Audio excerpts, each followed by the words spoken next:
That hurt. Welcome to the post-match press conference of the match between...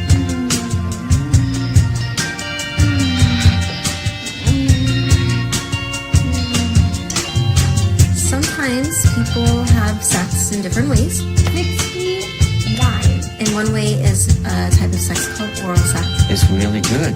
You know, I don't particularly enjoy it. set the right tone, set the standards. No, it's not one of my favorites. And knowledge and also experience from different people. And Only if you're doing it right. I am very good. Every man thinks he knows which positions women love, but most are completely wrong.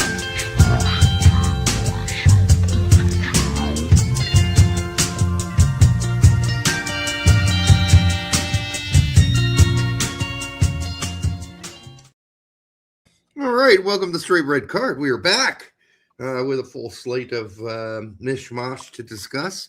Good question there right off the bat, though, from Kevin, which is who's got it worse right now, Tottenham or Arsenal fans? Have to say, I watched that Arsenal Man City game with my parents. And, I mean, we sat down and we watched, not on the, kitchen TV. No, we sat down with the big screen and watched it. And they loved it. And I loved it, too. It was a good back and forth battle. It was fun to watch. So more soccer like that, please. That would be nice. Also, they bought a new TV. Real quick, which one has it worse right now? I mean, Tottenham. I'd say it's Tottenham, who are in relegation. I'm sorry. If you're a Tottenham fan, and you guys are about to get relegated, yeah, that's worse. And I understand it's heartbreaking to not win the championship again if you're Arsenal, or, to bottle it again at the end of the season again. I get how they're still top. Yeah, they're still top right now. Well, they're not going to be because Man City has a game in hand, and that game in hand is against Burnley. Yeah.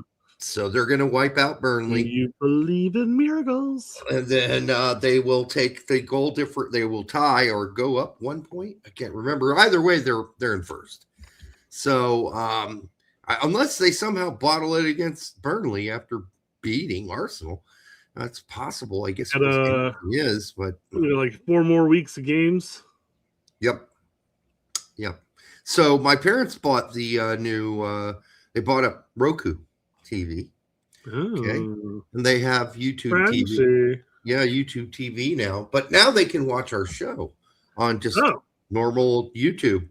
And they did check out the intro to our show for the first time. And now she sees that, like, she watched the intro with us dancing around and thought they were real. Yeah. But they were so tiny, she couldn't. Now she gets it. She's like, oh, that's hilarious. So, yeah. All right, good. She's looking on her phone. I mean, eyes aren't quite there. She's like, why are you doing that to Brett? What are you talking about? Why are you rubbing your belly? There, get your fat, sweaty belly off of Brett's face. Mom, I'm not even that fat. Ah! Jesus Let me Christ. Well, I don't know when you filmed it. Maybe you were once. No, I was not ever that large. All right, anyhow. So they're having a good time. And, YouTube TV, I guess is going to serve them well.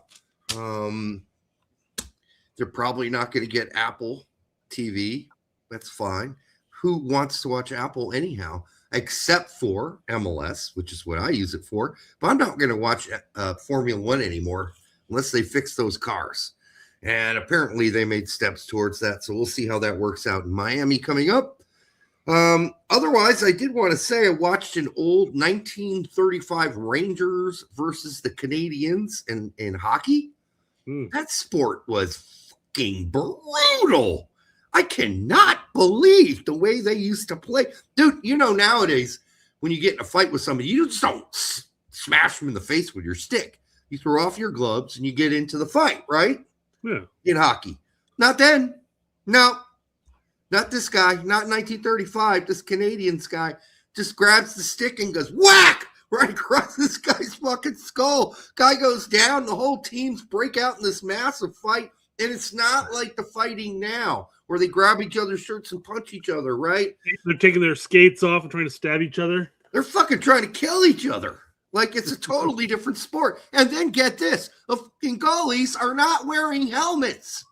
Have you ever felt a real hockey puck? Yeah. That shit's hard as a rock. Yeah. You get hit in the skull with that, it will crack your fucking skull. And some of those guys, even back then, I'm sure could slap it like 90 miles per hour. I'm not putting my face in front of that. They're wearing no helmet.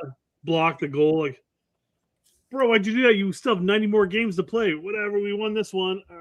I think it was the Canadiens goalkeeper, Jacques Plante, who was the first guy to wear, and all he wore as a helmet wasn't even a helmet. It was just a mask, right? A Jason mask, the murderer mask. And that's all he wore. And that was considered groundbreaking. He still had his neck completely uncovered. Now they wear the neck flap, right? But man, you get hit in the fucking throat with one of them pucks, you're done, man. You're done. Your esophagus is going to just break into 6 pieces. Anyhow, weird stuff. I watched a bunch of it, and I'm like, this is crazy. I can't believe people played this sport like this back then with no protection on their skull. And they're falling all over the place. They're getting – the checks are nastier, and these guys are falling. One guy fell. He got checked. He fell back, and the back of his head hit the ice, and he was out. He was gone. They had to pick him up and take him off the ice when the whistle blew finally. Yeah. Anyhow, that's kind of cool with the AI. The one good thing you can do is clean up all this old footage so it looks crisp as hell. 1935. And slow it down so it doesn't look like, that 1935 footage. It always looks like everybody's moving like ants. Like, no. They slowed it down to the real speed, and it's clear as all day. Anyhow, fun watch. Enlightening. I always heard that hockey was brutal in the 30s, 40s, and 50s. Well, guess it was. Now I believe it. All right, that's all I got. I mean, that's the things I experienced recently. What do you got? I feel like just going off of the piggybacking off of the the sport thing. You can see it about any sport as you move backwards in time. Yeah, I mean, soccer was a completely different sport in the 90s than it was brutal now. Yeah, and further back is probably just as bad, if not worse. Same thing with basketball, but much more physical sport back in the 90s and even further. I think that than it is now. Soccer continued to be somewhat brutal through the early 2000s when Stu Holden got his leg snapped. Yeah, that's fair. I mean, but there's always going to be some really horrific bad tackles. Yeah. But I feel like everything and anything is getting called at this point. Oh man, yeah.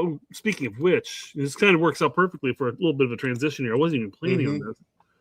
Oh my god, I'm not gonna play the audio, but we're just gonna scroll through. But I don't know if you saw this horrific tackle. That was the worst. Let's see. I watched this game. The Mexican Messi right there, and is this Seattle taps up on the back, Oop. and he falls down like he'd been shot by a shotgun? Yeah, man, there's a reason this guy didn't make the Mexican national team. Maybe he still makes it. I don't know. But what a putz! What a putz! You know we have instant replay now. Does he know that? Does he know this is going to make him look like the biggest cunt lip player ever? Because that's what it looks like. He's a total pussy fart. Man, embarrassing. As we've all talked about, but I don't know how you recover from such an injury. I mean, you got to think about his family and everything. Should we start a GoFundMe and try to raise some money for his family? I mean, go from a single income family to a no income family after that injury. Diego Lennis. Shame. They're not going to give this guy a card without looking at that. No, look. You're going to look back at VAR, and VAR should have been like, dude, this guy needs to get red carded. He needed a card for demonstration. Yeah. Simulation and everything. Yeah. Simulation. Fuck it. I don't. Not even a card. Red card. This shit. Let's start stamping this out of the game. Yes, please. I absolutely hate simulation. Again, one thing, you get contact, you fall to the ground. You know, sometimes maybe the contact's not 100% like, you know, wouldn't normally knock you off. But this is trying to draw a foul, trying to draw a card for the opposition. Yes. And just give him a red card. Straight red for this. Straight Please. red. Get him out of here. We need to get this out of the game. You know, it doesn't happen. I don't know. I don't want to say it doesn't happen that much. It does happen. This one is particularly egregious, but it is the thing that people who don't like soccer always say, oh, there are a bunch of pansies that are rolling around on the ground all the time. Dude, but there are plenty of people saying that because obviously Coleman posted like, I can't even defend this to my non-soccer fans. Yeah. And you had a bunch of non-soccer fans on there going like, this is why I stopped following the sport. And then I went through a bunch of them and I just started posting a bunch of LeBron James gifts. Yeah, they do it too. He's worse than any of the. LeBron's worse than Diego was in a lot of his flops. That started coming into basketball somewhere around the late 90s, early 2000s. The whole, I got fouled, and you didn't get touched. They need to have VAR for basketball next. Or do they already have something like that? I don't know. I don't watch basketball. I don't watch basketball. Unless the Pacers make the playoffs. Then I start watching. Otherwise, I don't watch it, and I don't care. I'm not interested. Well, I say the same thing about the Colts with football, too. It's like, I don't watch, unless I'm going over to a friend's house, and they're watching the game, I'll watch the game. But I don't go out of my way to watch football, either. I watched the Colts for the first 8 games last season, was 10 games. When they were 8-2, it was like, oh, this is really good. And then our quarterback went down, and then we started losing. And suddenly we were 8-7, and I'm like, that's it, I'm done. I don't watch any more of this shit. Yeah. This was a crazy thing that I saw, and I looked it up and verified it. U.S. farmland owned by Chinese companies. Yeah. What? This is insane. I see this pops up all the time on my feed. How are we letting this happen?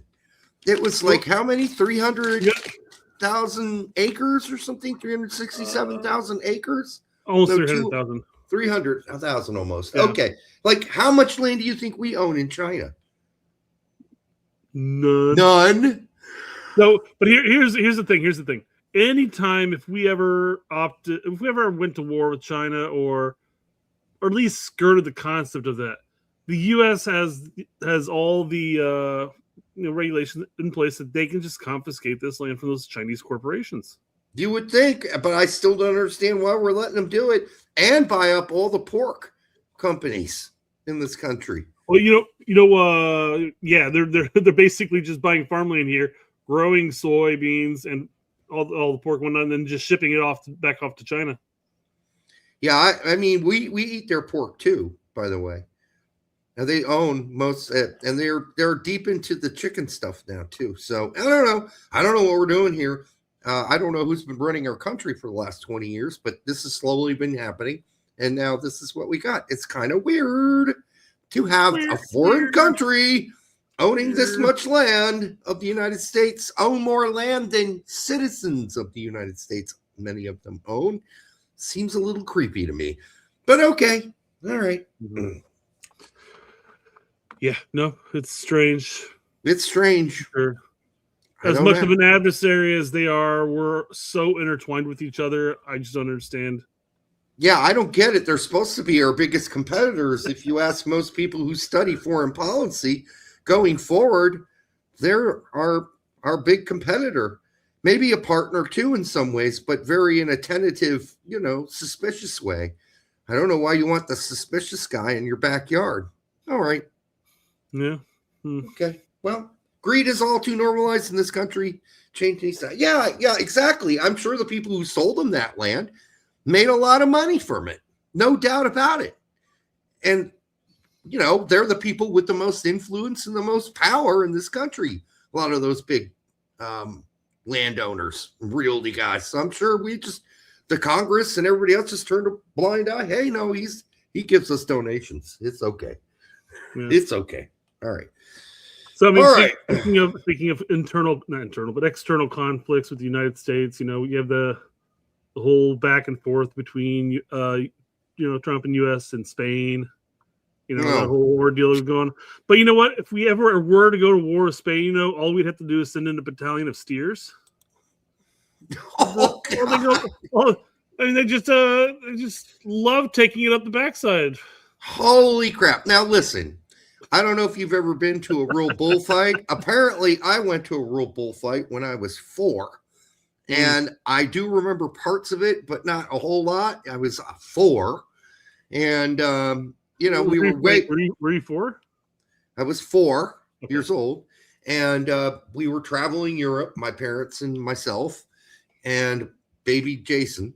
And we stopped in Spain, and my dad wanted to go see the bullfights. I don't know. Yeah. Seems my mom fucking hated it. She said it was cruel and disgusting. Never wanted to see it again, and she was rooting for the bull. Yeah, you're poking the bull with a bunch of little tiny spears. You're slowly killing this thing. Yeah. Or maybe it's changed. I don't know, but back then they slowly stabbed it to death. Seemed pretty cruel. And so occasionally the bull wins, right? Occasionally the bull wins, and at that point you don't. I mean, in fairness to the bullfighter here, he's spoken with these little tiny, little needles, and he's got those 2 massive horns ready to gouge you. Well, here's the thing, Brett. The chances of that going straight up his rectum were pretty small, and yet that is exactly what happened. And so he may die, because if you don't, probably people may or may not know about this, but that's a very sensitive part of the body that we have a hard time. Fixing. Yeah. So I was laughing at it's a sensitive part of the body. Well, of course it is, Derek. Yes, it is. Well, not just the butthole itself, but the intestinal parts inside, known as your cecum. Like if you have a perforated cecum, you could die from that. It's as simple as that. And this guy is going in emergency surgery. He'll probably end up pooping out of a plastic bag the rest of his life. But here's the thing. Yeah, I mean, if a bull is coming loose at you, would you stand face to face with it, or you turn around? He decided to turn around. Now that could have been his nutsack. I don't know what you want. What do you want to give up? Your nutsack or your asshole? So he decided, all right, well, I'm at a chance that this horn hits me in a buttocks area, right? Let's see. I mean, you've always for the rest of your life, assuming you survive, you've got to be sitting on your ass. Yeah. So I mean, you're gonna skewer your nuts. You're gonna, I don't know, man. That's a tough one, I guess. I think technically it's smarter to turn around, because the chances are that bull is going to get you in the buttocks, not right in your asshole, right? Yeah. With no lube. So that's ways to die. So yeah, rough. But anyhow, probably a sport. I know it's cultural and they've been doing it for hundreds and hundreds and hundreds of years, but it might be time for bullfighting to take a break for good. The bull's just checking his prostate. Yeah, that's what you are clear of cancer. However, I was a little handsy in there. Sorry. Yeah, it's like getting a prostate check with a sword. I guess instead of a little handsy, I guess it'd be a little horny, wouldn't it? a little horny, a little sharp, a little too much point going on there. Yeah. All right. Well, I mean, it's tough for me to have any sympathy. I mean, don't get me wrong, this sucks. Yeah, it does. I'm going to crack jokes because, I mean, you're in that situation. You put yourself there. Yeah, you did. It's not like when my massive thing happened and my intestines fell into my nutsack that I was, attacking or slowly killing a bull, right? Yeah. I just woke up one morning and it happened. So, it's like the free climbers, no ropes or anything like that. And, one misstep, you fall. You're like, oh, that sucks. But I mean, it's pretty dumb of you to do. Yeah, I can't remember the one guy who eventually died, but at one of his climbs, like high, this is like thousands of feet in the air, he had a panic attack. Excuse me. If you have any inkling that you might have the ability to have a panic attack, I wouldn't free climb a cliff 1,000, 2,000 feet high. I was watching. I know I've brought this up before, but I was watching a video, like the worst jobs ever or whatever, and the world's tallest like radio tower. I forgot where it's located. I'm not sure. I forgot where it's Asia located somewhere. But yeah. the guys they take an elevator up, something like whatever. I'm making some numbers up here. They like 60 floors, Mm-hmm. and then they get out, and then there's an enclosed ladder that they got to climb up and everything for another 30 floors. And for like the last 20 floors or whatever the fuck it is, it's a ladder on one end that has an open rung part. Yep. So you can take your carabiner and then push it up like a couple of steps, put it on there, and then climb up. But that thing could just slide right off at any point. Yeah. And Right. you get all the way up there, and God forbid you leave your bag of tools in the car. You got to climb your ass back down. You're not just base jumping off that thing. You got to climb back down the ladder and go down the elevator and all that shit. Oh, no way. No chance. Those people get paid a lot for those dangerous ass jobs, by the way. Yeah, I'll go into the sewer and clean that shit out first before I ever do anything like that. Fuck. Oh God, yeah. I will clean toilets for a living. I would happily do anything else for bare minimum wage than that shit. I'll become a gynecologist for Christ's sake. All right, before I do that. All right. Some people think that's a great job. I can tell you it's not. I was gonna say, but you've got no more use for those, so why not go for it? No, I don't. But I knew someone who was a gynecologist, and trust me, you don't get to look at just perfect vaginas all day. You get to look at some bad ones, a lot of bad ones. I'm sorry, you just go around. I'm not gonna say that the male species is 100% amaze balls, but go around and look at all the female population out about, and realize that if you're a gynecologist, you're probably going to look at 90% of the ones you don't want to look at. You don't want to see those.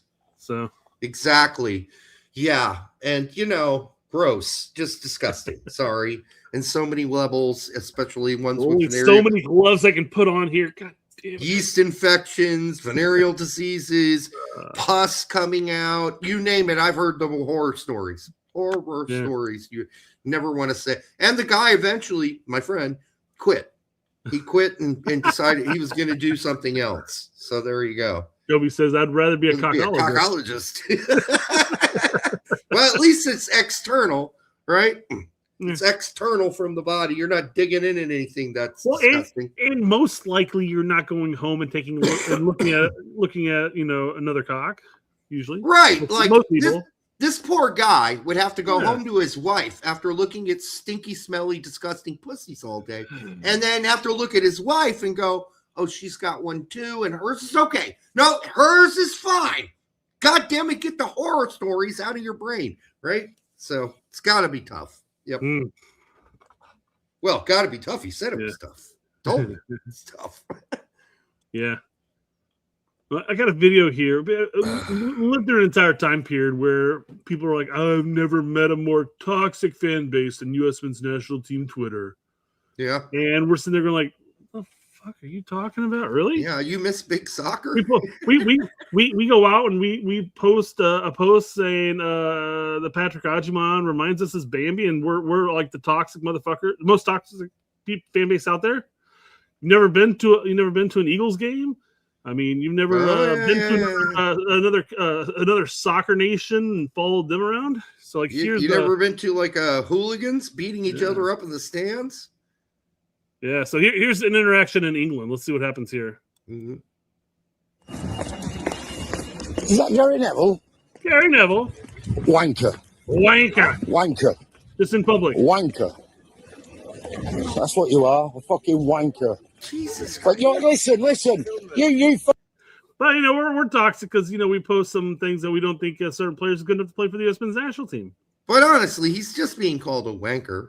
But you're doing it in person as you walk. You don't know what this motherfucker is going to do. Well, he's Gary Neville. You would hope he would be like, well, I don't want to get sued, so I'm not going to punch this guy in the face. No. I'm talking about for Gary's sake. You don't know what this guy is walking up to you saying, wanker, you're a wanker. You don't know what the fuck he's going to do to you. Yeah, because he's already half insane for doing what he's doing right now. Like, why would you treat somebody, like, if you don't like him, that's fine. You're going to approach him in public and call him a wanker to his face? What a fucking weirdo. at the very minimum, do it from across the street. Don't get like right up in his grill, because at this point, Neville must be sitting there like, this guy's gonna fucking punch me. Yeah, well, if he might be walking faster then if he thought that, but it looks like Gary's like, I'm gonna fuck this dude up because he stopped and said, "What'd you say?" Yeah, What'd you say? I mean, you grew up through the 80s. Yeah, he's probably ready to square up. He grew up in a tough neighborhood. Hell yeah. So, but I mean, this is what I'm getting at, though. This is the whole point. We've made this argument for years and years and years, especially during the Berhalter era, where you had a bunch of pressies behind an avatar on Twitter saying like, "You guys are mean. You say mean things." Yeah, I'm so tired of it. I really am. Like, this is such lightweight criticism, honestly. And I know there are lots of people like, "Oh, well, Pete's gone too far." Think about how the players feel. I guarantee you they don't read my Twitter handle. I guarantee you they don't watch our YouTube videos. I guarantee it. Well, yeah, exactly. Well, and here's the other thing. You know, do I read posts or today's show by tax sometimes and go, that's kind of not fair? Yeah, I do.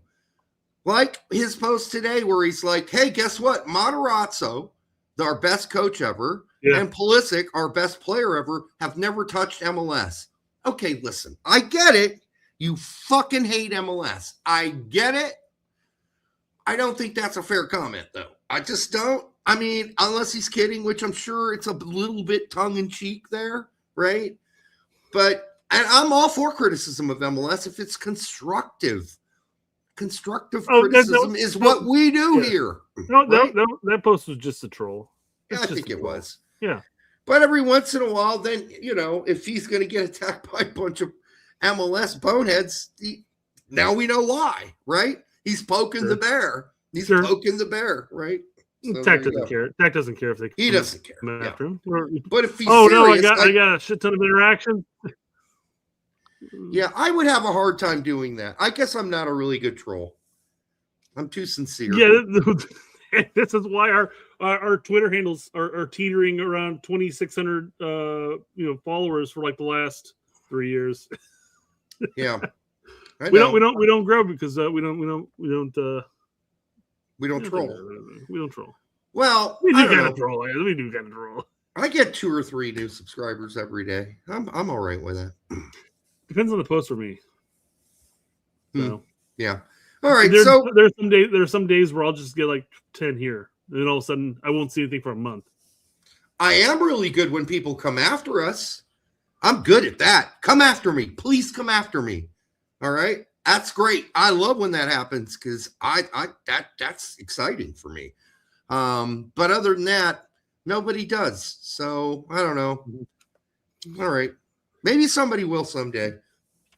Yeah. Well, I mean, the biggest ones were Jimmy chewing me out on his show, Jimmy Conrad, and fucking Max. Finally, let's do this.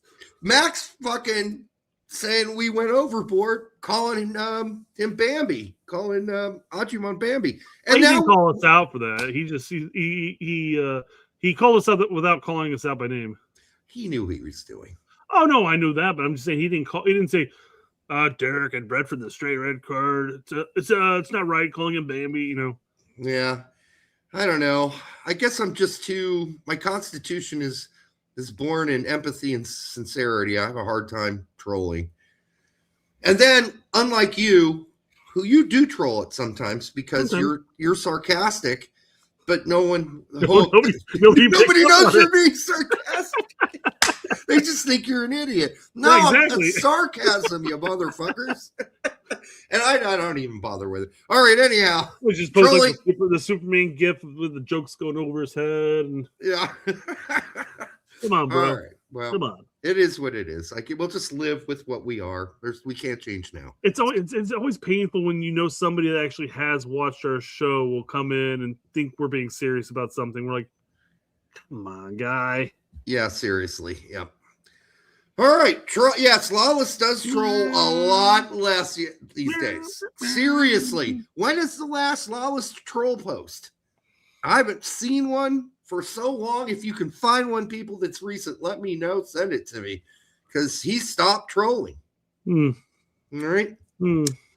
I think maybe he respects the fans more. And he also knows, I think, from talking to the these shows like ours, that we know a lot more than he thought we knew. He could not come on here and bullshit us. And yeah, anyhow, speaking of Lawless, these chumps. Props to the don't need to play. There's music in there and everything, but they're at the Boston Marathon. Props to them. I would like to talk to one of them and figure out who decided to do this and why. Because all of you are way too young to even know who the fuck Alexi Lawless was as a soccer player. They're Twitterites, right? They go out there and they know Lawless from Twitter. Here's my thing. I love it because 99.9% of the people running the Boston Marathon are seeing 5 guys dressed up in the same attire, same everything, same fake wigs and goatee, and they're going, "Who the fuck are they? Those guys?" Yeah, I'm sure 90% of them or more are like, "Who the fuck are these dudes?" Yeah, exactly. Yes, the mutant gene, Tony. Indeed. All right, what else we got here? My man, I know a lot of you don't like Bruce Arena because of what happened in 2018. But Bruce Arena to me is still the legend. He's still the greatest MLS coach of all time. Oh yeah, he can go to any team and flip it. Poof, absolutely, he goes to every team and flips it. Look at, I don't know if you watched the San Jose games, and I've watched 4 of them this season. I love watching San Jose. They are like a team of misfits, an absolute team of misfits put together by guys that some of them played fucking college soccer. Well, that perfect transition here into his actual quote. I'll let you handle that one. Oh, college soccer. Are you going to do it in a BA voice? I'm going to try. College soccer, let's play as mature at their own pace. No, not everyone, I'm sorry, is ready. No. I can't do it. For the pro grind at 17, college offers a structured path to the pros while earning a degree. That's how he would say it. All right. And, being that Bruce Arena was one of the first guys that ever semi-chewed me out as a young 20-year-old reporter who pulled me aside and said, "Don't ask that question again." I'm like, "Which one?" He said, asking stupid questions. I can't even remember what it was. And he's like, "Don't ask that. That's a stupid question." Yeah. Wow. You're like, when he goes, "Yes." Thank you, Bruce. I appreciate it. Anyhow, questions. He wouldn't remember me from a hole in the fucking wall now. So was he expecting you to ask questions of, "Hey, we know you guys have been in St. Louis for the last 5 camps and stuff like that, but what's your favorite go-to restaurant while you're here?" Oh, this is actually DC United interview. I'm making. Oh yeah. Stupid. But it was a stupid question. Yes. What's your favorite beverage of choice while here in St. Louis? Yeah. Now he could have embarrassed me in front of everybody, but he didn't. So good for him. Yeah. Thank you, Bruce. Now, not just a really honest guy, a really down to earth dude. So good for him in San Jose. I don't know about his college thing. I think that's fine if guys are still going to college. He's a bit biased. He's a bit biased in this front, having coached college ball for a while. Well, and he's got a bunch of guys on his team that played in college ball too.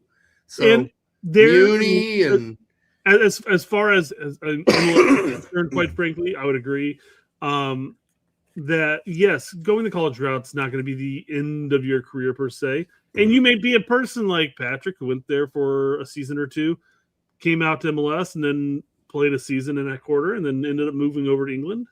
It's still a viable pathway. I'm not going to discredit it.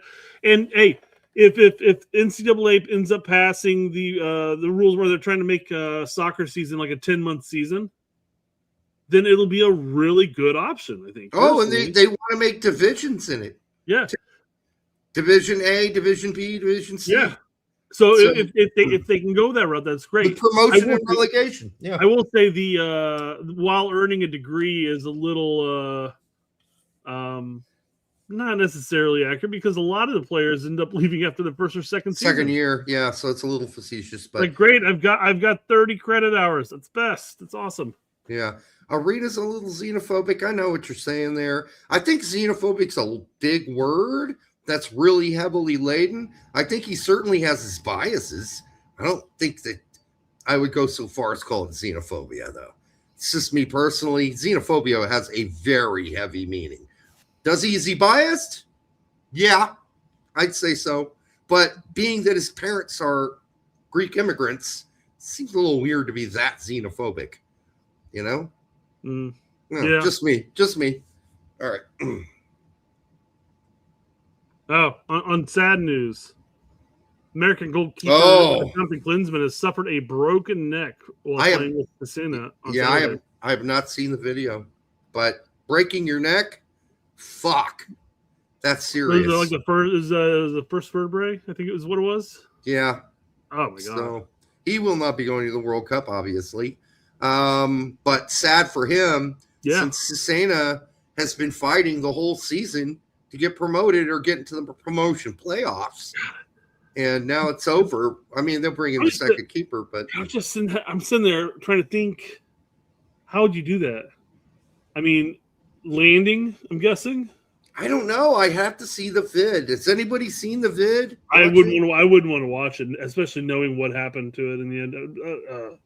I mean, breaking your fucking neck is goddamn serious. All right, so I mean, aside from colliding with a post or landing on your neck, I mean, I'm not sure how else you go about that. Yeah. So thoughts go out to your Jonathan and Jurgen, and Jurgen. Even though, that does mean I'm capable of forgiving him for his nasty ass Twitter about. I'm quite frankly, I'm well past that moment. It was definitely a stupid moment in his life. Yes, and it definitely. He was 17 at the time. It definitely spoke more of the rift that was occurring between the Donovan and the Klinsmans in general. Yeah. But no, I mean, I think he was well past that moment for me. Like years and years and years and years ago, quite frankly. Yeah, no, it's so long ago. He's 29. Yeah. So that happened 12 years ago. So I'm fine with him now. I was rooting for him actually. So well, we were all talking about him. We were talking about him for all season. We're sitting there going like, he's had another great game. Maybe he should have a call up, and he got a couple of call ups. Yep. He didn't get to play any, but then he had some stinkers. He had some stinkers at the end of the season. So that's why name a goalkeeper in the U.S. men's national team pool that doesn't have one, right? Yeah, I know. Well, I know that guy, San Jose keeper, has been pretty fantastic, the 19-year-old kid.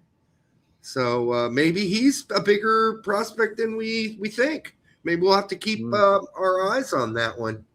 He's been like man of the match in Chicago for the last. No, he's been man of the match, but he's had one of the higher ratings. Isn't San Diego's keeper a 19-year-old as well? Yeah, I think so. Yeah, Faree. I watched him this weekend too. So all right. I love catching the Chicago games later, after not live, in the sense that I'll catch scoreline, and then I'll look at the FOTMob score ratings.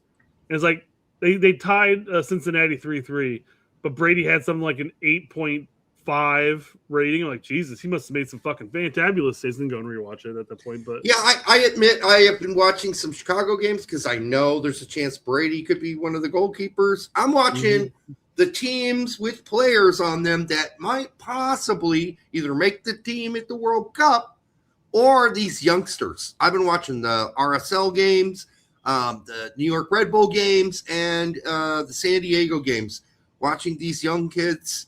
And, I mean, I have to keep tabs on them because they're playing. They're actually playing. So that's just hasn't happened before. This what's happening now has not happened. So, and then even Zachary's, as he likes to be called, he played a hell of a game for San Jose this weekend. He'll come up later in the show. Yeah. I got something for that. I mean, he's out of the picture as for now, this World Cup, but if he keeps playing like that, then I mean he'll go somewhere, or the Greek team will want him, right? Yeah. Well, I mean, speaking of players out of the picture here. Do not panic. Do not panic. Cap them now. Cap them now. Did Farid have a bad game on Saturday? Because San Diego lost, didn't they? They did lose. I didn't watch that one. I watched the weekend before, but I've been enjoying watching San Diego play as well. Wolfsburg's Kevin Paredes played for U.S. men's national team versus Trinidad in 2023, but his international future isn't locked. Since he was 20 and the Nations League match is his only okay, does this guy fucking know that he's been practically injured since 2024 nonstop? Like, so you think he's going to suddenly get healthy? Since the Olympics, right? So is he going to suddenly get healthy and play for the Dominican Republic? Because I'm sorry, he's barely played this season because he's injured. He came back from injury, got injured right away, went back on the injury list. So he's not playing for anybody, let alone Dominican Republic. Nobody until he gets healthy. Well, I mean, not only that, but it's not like he's been healthy and the U.S. hasn't been calling him up. This is a silly doing that to be panicked about because he was in the equation up through the Olympics where then he got injured and then he got injured and then he got injured and then he got injured and he got injured. Yeah. And that's where we're at now. I mean, in his mind, he must think, well, if I can only get healthy again, I'm still in a lot of the fans' minds. I should be in a lot of the coach, maybe not coaches' minds, but I mean, Brady, if he's healthy and he's playing for Wolfsburg, yeah, I mean, any U.S. men's national team coach is going to keep an eye on him, unless Wolfsburg get relegated, which is very possible. Yeah. Or maybe I don't know how they did this weekend, but they were down there, so we'll see. And it's great. He's got a Dominican Republic flag in his Instagram. That's awesome. Who cares? Yeah, I mean, listen, if Paredes had been healthy for the last 2 seasons and playing regularly for Wolfsburg like he was when he was healthy, he probably would be in the picture right now. He probably would have been, but he's not been. And so to say, oh, well, he's just not been called up for the U.S. since 2023. So now he's got to think about the Dominican Republic. Hey, dumbass, he hasn't been called up because he's not been healthy. Okay? Dominican Republic's not even an option right now. He's not healthy. He's not even listed on the game charts anymore. They just leave him off altogether. They're like, yeah, he's fucking not available. So don't even put him on the injury list anymore. It's ridiculous. And by the way, Wolfsburg's injury list is ridiculous. So I don't know what they're doing there. All right. There we go. It's another doing that. Keep an eye on. This one's more of a panic, I would say. Yeah, this is more important. German-American dual net Montreal Colbreth to Sport Build on if he's committed to Germany or if he could imagine it. Thank you. Himself playing for the U.S. again. Pulling out your bifocals. I know. I need a microscope. It is definitely a great honor to be able to play for both countries. I don't know what will happen in the future. Good comment. Who knows? I'm young. I'm 18, 19 years old. Leave me alone. That's what he should say. Yeah. Leave me alone. I mean, that is just and you as a fan and as a person in general, you could probably sit there and probably assume a preference. But here he is just saying, hey, it'd be an honor to play for either team. I'm not really worried about it right now. Yeah. I mean, there was a time early on when I said, well, right now, Nathaniel Brown's not good enough to play for the German national team. And then he was. Okay. Yeah. Now he's a fucking starter, maybe even for the German national team at the World Cup. So things can change over a 1.5 year period. And right now, Colbreth is looking like one of those guys that might just work his way onto the German national team. Whereas our good friend Nathaniel Banks has been riding pine the whole time since this whole controversy started for Augsburg. No Kai Banks. No Kai Banks has been riding pine since the controversy. So, maybe you should have come to the World Cup. But anyhow, it's too bad. Banks is a good player, good prospect player. And, I mean, I think recently Pete, especially since he's been on the bench since the whole window and everything like that, I think Pete and a number of other people have posted more or less the same comment, basically pointing out 2 other 19, 18-year-old center backs that are playing in the Bundesliga too. The Bundesliga too, let me rephrase that, Bundesliga as well. And it's just like, here's his direct competition, you know? Did I just mix Nathaniel Brown and Banks together? Yeah, no, that's why that's why I corrected you. I was like, you mean Banks? You mean no kind of Banks? Oh, I said Banks, but I called him Nathaniel Banks. No, you said Nathaniel Brown, and then you said Nathaniel Brown hasn't been playing for Augsburg. I'm like, you mean no Kai Banks? I think I did this guy saying I said Nathaniel Banks. Oh, maybe you did. Maybe I heard Nathaniel. I just assumed you said Brown. It's not a new thing, guys. If you're watching the show, I fuck up names all the time and blend them together. But we got Dominic Downs, right? Yeah, and you haven't had a McKinney in a while. I haven't had a McKinney issue for a little while, but I could. It's just anytime, guys. Just depends how late at night it is. And both players are prevalent with the U.S. men's national team at this point, so it's very possible it could happen. Yeah. Now Dominic Downs, no chance. Right, exactly. That's just going to happen every day, right? Well, I mean, it's no chance because outside of Yanks Abroad report, when are we really going to be talking about him again? Yeah. Oh, by the way, S27, that is not a Jesse Marsh moment because I actually know what their real names are. Jesse Marsh had no fucking clue what Yusuf Musa's real name was. No clue. He had no clue. Okay, that's different. That's just not knowing. Me, I know. I'm just an idiot, and my brain isn't fast enough to keep up. Well, that's the thing. You'll be talking, and the chat will catch up and like, shit. Did I say Dominic again? God damn it! I know. I know. Well, I said this before. I had a friend named Dominic Downs as a child, and I'm not getting past that. Apparently, Nathaniel Brown, says Larry Colossus, is better than CP. CP is getting old. Nope. Well, Larry, that may or may not be true, but it really doesn't matter because Nathaniel Brown is playing for the German national team. He is going to the World Cup with them. So there you go. I mean, Nathaniel Brown, he played 2 different positions too. I guess left wing back, Brown could play him. Well, he can play 3 positions: left back, left wing back, and left midfield. We could have used that, by the way, this World Cup. Especially a player who can play all up and down the left, especially if like Jedi starts to have some issues. All right, so Germany's recruiting all our players playing in Germany. You mean Germany's recruiting all the German Americans in Germany?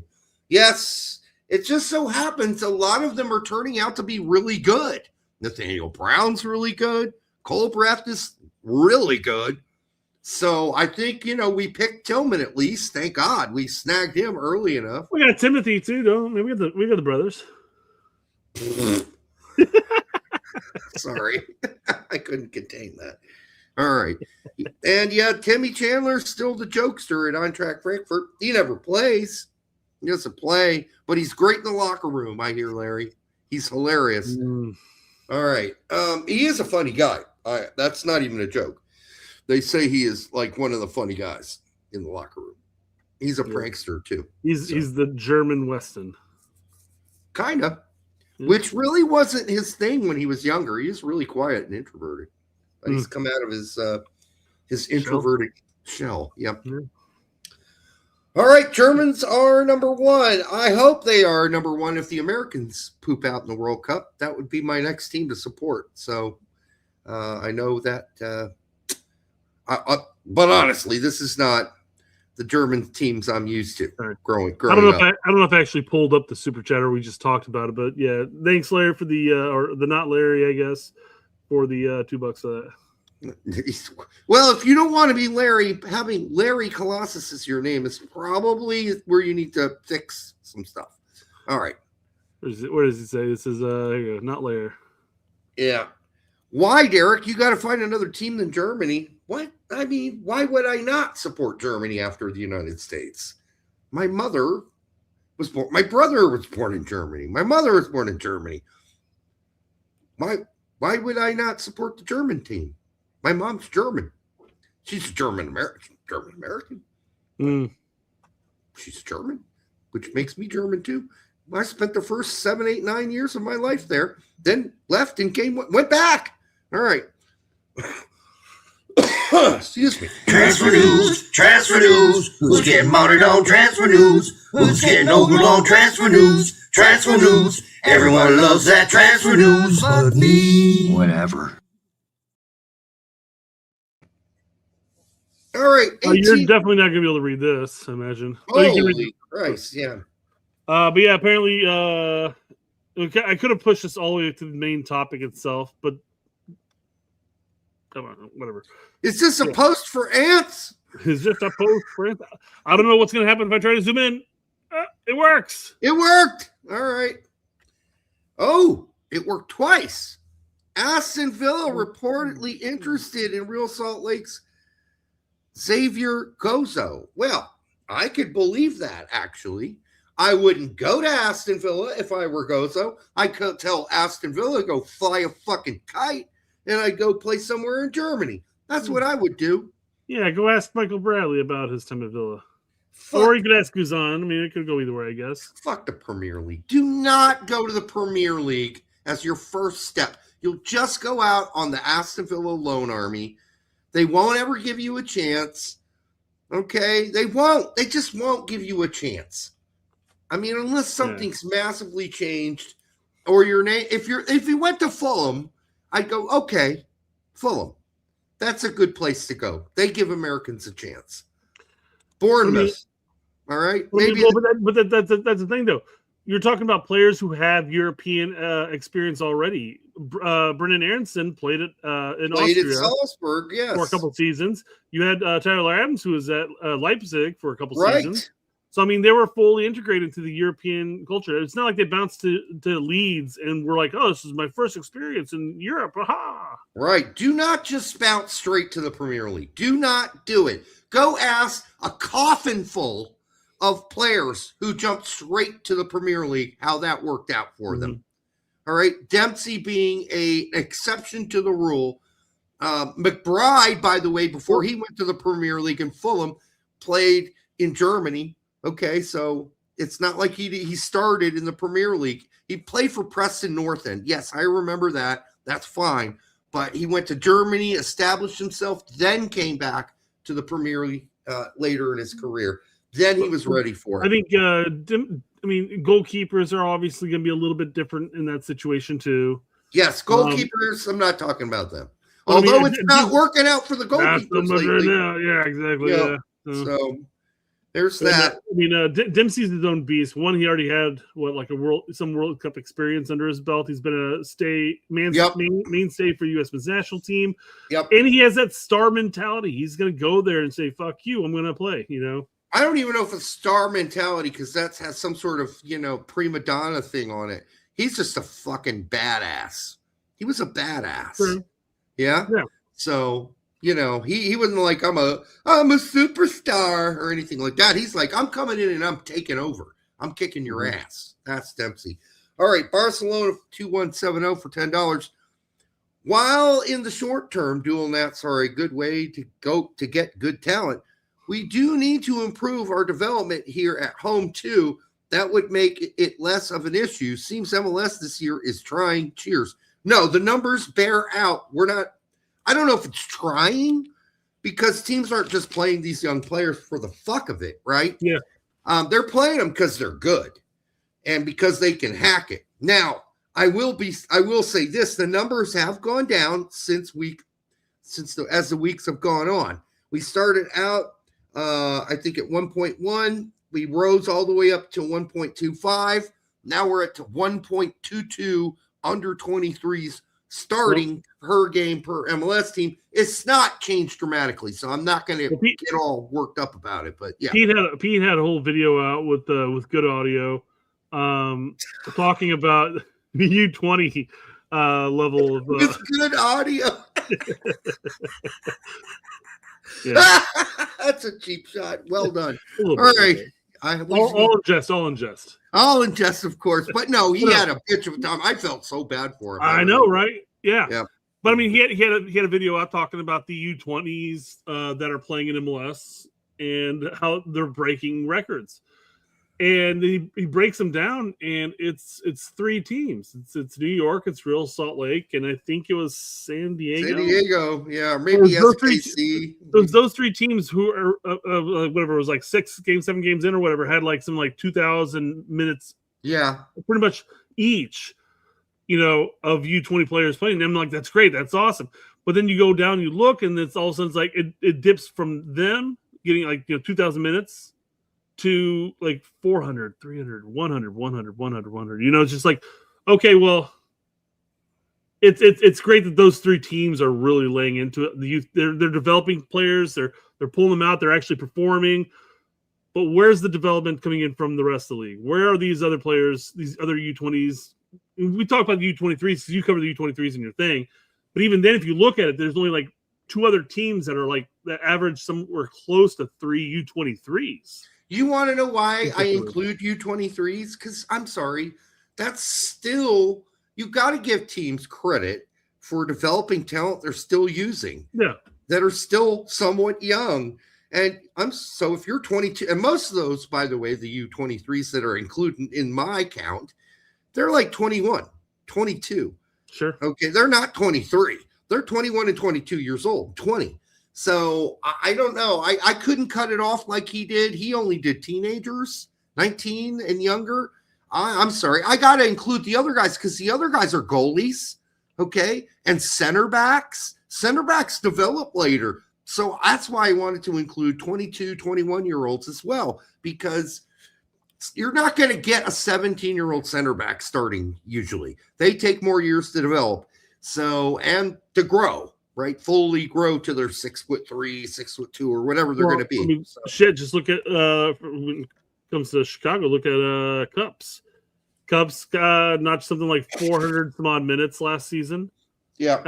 At the age of 17, and he was also with the U17s and U20s on a lot of camps. He got injured for a spell there, so he wasn't consistent there.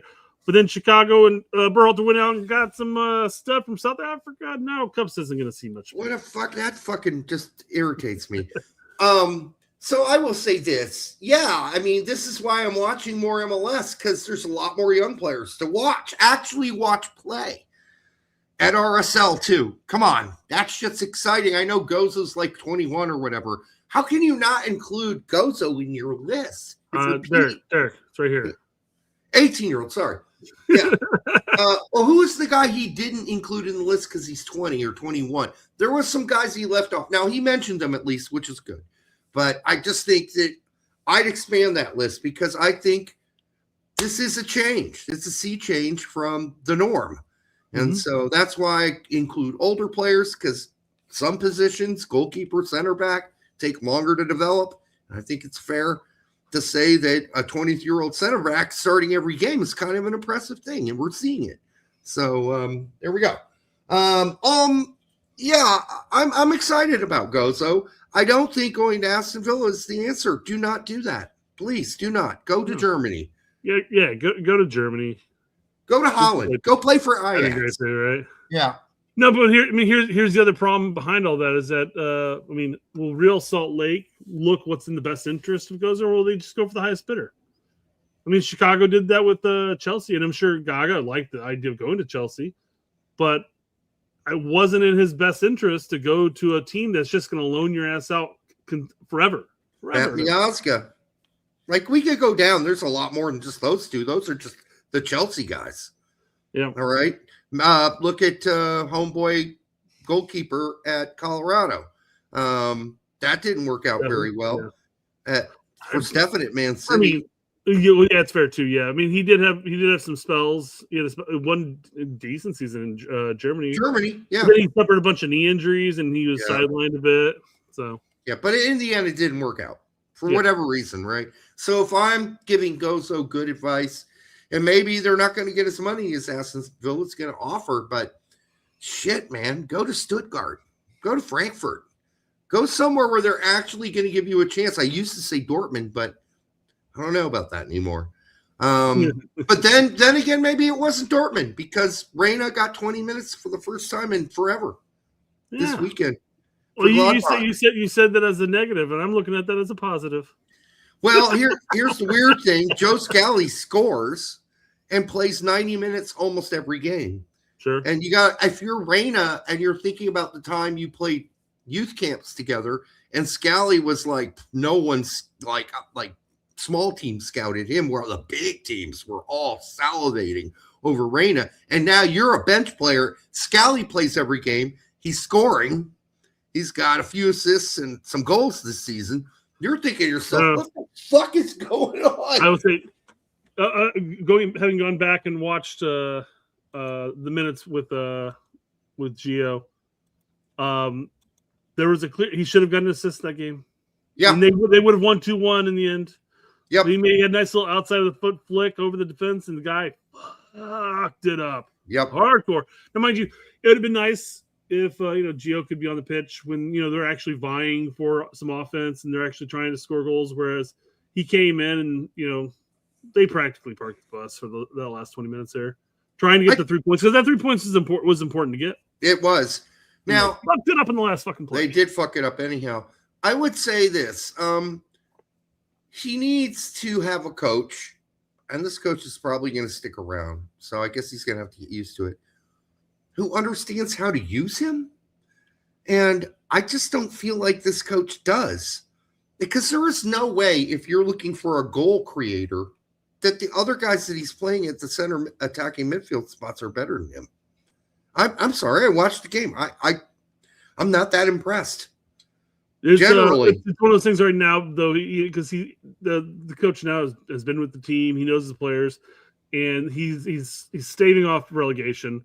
I know. So he's not going to rock. You're right. Now, once we get to the point of the last couple of games, hopefully lets Gio have a little more run of the game. But it's assuming that by the end of the season that they're still not going to go for relegation. You know what's going to be vomit worthy when it happens? He gets to start the last 2 games because they've secured. They're not going to go down. He plays the last 2 games. He gets injured in the last game of the season. Don't you put that evil on me, Ricky Bob. You better knock it from goddamn wood. What's the matter with you, Derek? Why would you even put that into the ether? Why would you do that? I'm sorry. I just feel like that could happen. Bad you right there. Don't do that shit. Here, I knocked on some wood. God bless America. What's the matter? It's paper, but it's almost like you haven't been around for like the last 50 years, Derek. What are you doing?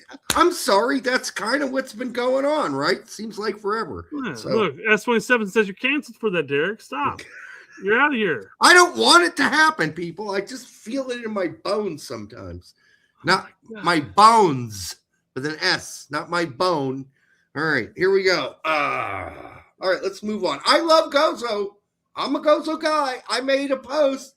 What time is it? I said, or at what point am I allowed to get excited about Gozo? And I'm not going to yet. I'm interested. I am fascinated. I'm watching. And I do think he's got a ceiling that's pretty good. It's a pretty good ceiling. Is it Matisse Albert? Huh? I don't know. We won't know until he's truly tested. I will say it is nice, though, to see some of the young bucks coming up through the woodwork and actually showing, hey, because that was a question people were having like a year or so back, like, oh, who are the next players that are going to be stepping up from the current squad, because everybody's starting to age a bit more here and there. We're starting to see it. And so we're starting to see it. So after this World Cup, I guarantee you, the next coach, whoever it's going to be, is going to be calling in the kids from Red Bulls, kids from Real Salt Lake, and they're going to be giving looks. And we're hearing all these rumors about all these European scouts salivating all over these New York Red Bull players and Gozo. And I mean, we'll see. We'll see if that's what happens. So, all right. He's done it. Marazzo becomes the first American coach to win a trophy in a top European league after Real Sociedad defeated Atletico Madrid in the Copa del Rey final, stopping U.S. men's national team midfielder Johnny Cardoso from lifting a trophy with Atleti. more history for Matarazzo, who was the first ever American to coach in La Liga when he took over at Real Sociedad. He is the most European American I've ever listened to. He's obviously been there a long time. And I think that recent interview really just hit me hard. I'm like, whoa, wow. All his mannerisms are like super European. So kind of cool in a way. He's been there a long time. People are like, well, Brad Friedel said some funny words sometimes. Yeah, he does, but his mannerisms aren't like super, like, I don't know if there's a big, he was in England this whole time. No, I mean, the differences in mannerisms in England aren't that different from Americans for the most part, except for the language, accents. We'll get But that first base, yeah. the mannerisms on mainland Europe, they're so detectable. So not really, I wouldn't have said in Germany so much. So I'm not sure. He maybe he got that from his parents who are immigrants, right? They're Italian immigrants. So maybe he just grew up that way. Maybe that's just who he is. Maybe he didn't pick it up in Europe. Maybe that's just who he is. His English is, somebody's saying his English is worse than, no, it's not. His English is just fine. It's fine. I watched the interview. I was able to clearly understand and articulate exactly what he's saying. Yeah. But he was able to articulate, let me rephrase that. Yeah, absolutely. Yeah. Here's your 100% original post. Oh, yeah. What is fascinating about the interview of Matarazzo for me is that it's obvious he's been living in Germany and Europe for 25 years. His U.S. English is just fine, but a little unpracticed. Yeah, it's not perfect. He forgets words on occasion. His expressions and mannerisms are indelibly European. But again, where does that come from? Is it because he's been in Europe? I mean, let's be really honest. In Germany, they don't talk with their hands. They're kind of Germans can be really loud and obnoxious and serious, but he seems very much more Italian in his presentation, in a gentle way. So he's a very gentle person too. So anyhow, he's an interesting character. I like him.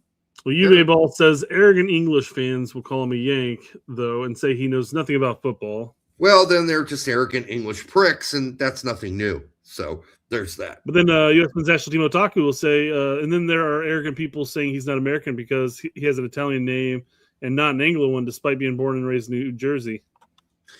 And I don't.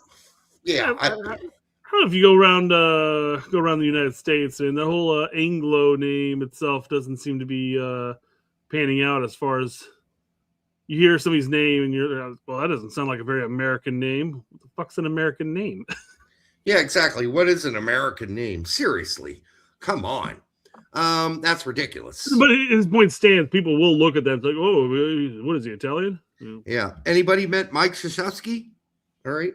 My best friend as a child, his name was John Sapansky. I like what's an American name? Like, come on.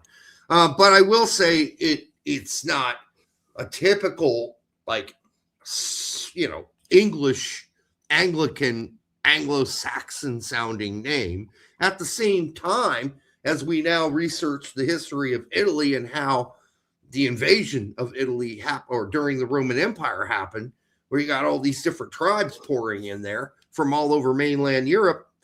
Well, hard to say, exactly, does that mean that's, I don't know. I don't know what it means. All I know is I love that Matarazzo has done this. I'm excited. You and I had talked about when we're looking for a manager before the U.S. men's national team, before Berhalter was rehired. Why not Matarazzo? Of course, he was let go after his last season in the Bundesliga, and I think we all wondered, where's he going to go next? I suspected and I thought it would be back to another Bundesliga team who needed rescuing and saving. But no, it ended up being a Spanish team that needed saving because they were in relegation. And not only are they not in relegation, they are fifth, and they just won a trophy. So great job. And now, I heard the Spanish media. They said, it was always a great team anyhow. It's the coach before was a piece of shit. They always should have been in fifth. See, he's not done anything that special. Fuck off. Fuck off. Fuck you. He took the team out of relegation regardless. Okay? And brought them to 5th, and they now have a trophy for the first time in whenever. I think the first time in their history. So, like, fuck off with your critical commentary. I've read the shit. I saw it. It could be both, quite frankly. I mean, it could be that the team is good, but the coach just sucked. But I mean, saying that he didn't accomplish anything, that's just a line of bullshit. It's a line of bullshit. It's like, oh, McKennie is the worst player on Juventus. What fucking game are you watching? He's literally almost the best player on the team, if not the best player on the team, every other game. I mean, at this point, does he have more goal contributions than anybody else on the team? I mean, I think so. Goals and assists. I mean, he's the top 3 on both of them. So I mean, I don't know. He's got to be getting up there, you know. Another awesome pass this weekend. Another assist. Like, they just keep coming. I guess he sucks. Who are the 2 turds that always say he sucks that have a show? You suck. You're bad at your job. Podcast or whatever. Yes. I don't know who it is. Yeah. Well, whoever they are. We pulled them up one time, and that was about it. And I tweeted at him and told him he was an idiot. Yeah, you're bad at your job. You're an idiot. There's the same people who said that he was the worst signing in Juventus history. Remember? Yeah. Well, there's plenty of people. If you look at the comment section of any Juve post, that basically says, "Oh yeah, we're never going to win. We're never going to win any piece of hardware or another Scudetto as long as McKinney's in our starting 11."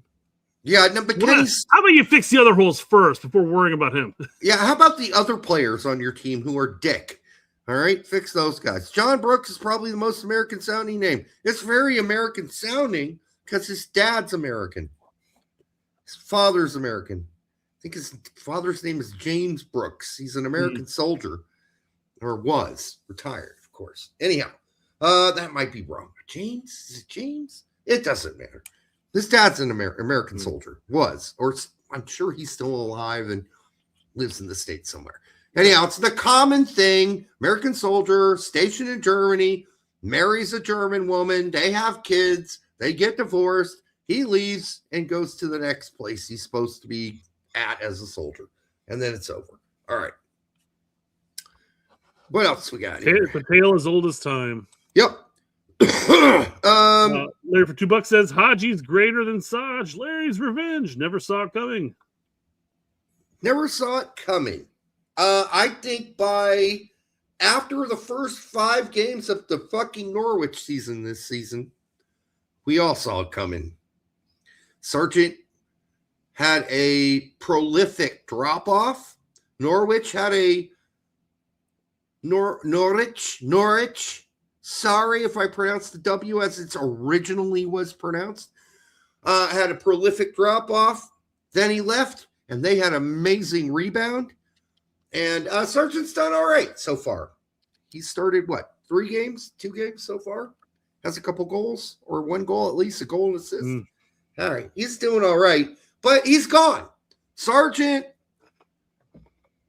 sacrificed his potential to be on the U.S. men's national team in several ways. 1, not scoring or playing good enough for the U.S. men's national team. And 2, not going to Germany when somebody wanted to hand him $18 million to go there. All right. Hey, guys, my home village team have been promoted from the 5th to the 4th tier of the Welsh Pyramid. Congratulations, man, Robin. We were getting drunk this weekend. Can I get a shout out? What's your name of your team? We'll shout it out. Absolutely. Man, I mean, just taking into consideration the size of Wales, and they have at least a 5th, probably maybe even more, 5th division. I mean, that's crazy. That's nuts if you really think about it. It is pretty, but that means like every pub has their own team, like every village has their own fucking team. If you got a 5th and 6th division in Wales, holy fucking Christ, that is not like. Okay, the name Wales makes you think, oh, that's a big country. No, it's a very small country. All right. It's about the size of, if I had to pick a state, it's about the size of Vermont. I was going to say, I went New Jersey for whatever reason. No, it's smaller. Yeah, it's like Vermont. Yeah. So, hey, congratulations. It probably a Yeah. little bigger than Vermont, but Fifth is the bottom, and it's the amateur. okay. So the guys are drinking beer before the game and after. Awesome. So, I mean, we're sitting here in the United States where our local side is perma relegated to USL / second division until obviously let's say the first division. But I mean, could you imagine? And this, I don't want to spark the whole promotion relegation. Yeah, we don't want to do that. Yeah. But could you imagine a world where the United States had promotion relegation? How many divisions do you think we could have? Oh, yeah.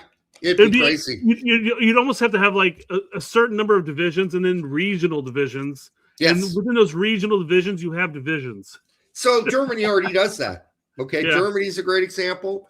When you get down to the 4th division, 5th division, they're regional divisions, right? Okay. Yeah. The team is called CPD Aberfraw. Aberfraw. I hope I pronounced that right. That is some Welsh ass spelling. Like Cardiff Police Department, Aberfraw? Police Department? Aberfraw.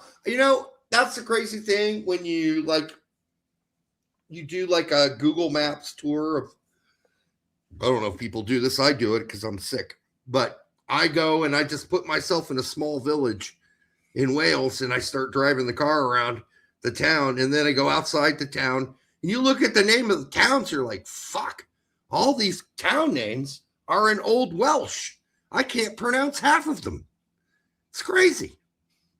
Thank God Cardiff City's easy to pronounce. But the smaller villages have some weird fucking names. Like that's my only go-to as well. It's like Cardiff. Cardiff. I can pronounce Cardiff. No problem. Jumping back to Scally's performance real quick. Mhm. I don't know why Larry had talked about how Sargent's too slow and not big enough or whatever. And it made me think of a stat that they had mentioned in the Gladbach game. It was around the 82nd minute, so who knows what happened after that. But Scally had not only covered more distance than everybody, but he was also the fastest player on the pitch. Yeah. You don't really think, as far as pace is concerned, nobody would really think Scally. No, listen, Scally's a good athlete. There's no doubt about it. He is a bit naive sometimes, but even now. But he's a solid player. He's a solid fucking player. Maybe I should give it a try. What was the name of the town? I should repronounce that. What do you got, Brett? Can you bring that back up? Yeah, I'm scrolling. How bad could I get? Maybe I'll give you a shot at it. Oh, fuck off. I must have missed it. Hold on. Nope, that's fifth and here you go. The team is called... I would say Aberfraw. Aberfraw? Aberfraw, or is that too Scottish? Aberfraw. That sounds pretty Scottish, man. Aberfraw. Yeah, how am I messing that up? What could it possibly be? Aberfraw? Aberfraw? I don't know, man. I'm trying. Maybe the double F makes a ch sound or something like that, for all we know. No, it does not make a ch sound. Like maybe Abertra. It's a long F. Aberfraw. Aberfraw. It's actually yeah. Anyhow, if we got close on any of those latest, let us know. Robin, we love you. All right, what else we got? There you go. Is it Uber? Uberfrau. Really? We're going fucking full Swedish on this shit. We're making A's into O's like we're Swedish. Come on. That cannot be correct. You all sound German. All right. Scally is a tank compared to Brendo. Well, that's true, but we got to give Brendan Aronson some real credit. He had a great assist this weekend. He fucking charged up the field for 30 yards and made a spot-on fucking pass. Leeds is safely going to survive the Premier League this season, and he's been a big part of it. And you got to give him credit for that. All right? You're supposed to read it upside down. And I know we've given Aronson a lot of shit on this show, all right, about not being a finisher. It's gotten better this season. And you know what? He fits as a Premier League player. Like last season, I would never have said that. I would never have said he looks like a Premier League player. This season, he looks like a Premier League level player. Not a great one, but a good one, a sufficient one, an effective one. He's not blowing anybody's balls off, but he's not a bad player as a Premier League. I mean, player. for a would have been relegated, should have been competing for relegation down team. Yes. He's got something like 4 goals and 5 assists for someone who doesn't normally finish. That's not terrible. Right. Oh, by the way, Brett, on the Gozo thing, we didn't even take into account here, which NH2627 says, which is MLS homers want Gozo in the national team over Aronson. I got that coming up here, yeah. Okay, what sort of weed are they smoking at the MLS games? We got it coming up. Don't worry, guys. All right. Do you guys think Aronson is good enough for contract renewal? Yeah, I do, and I think he will.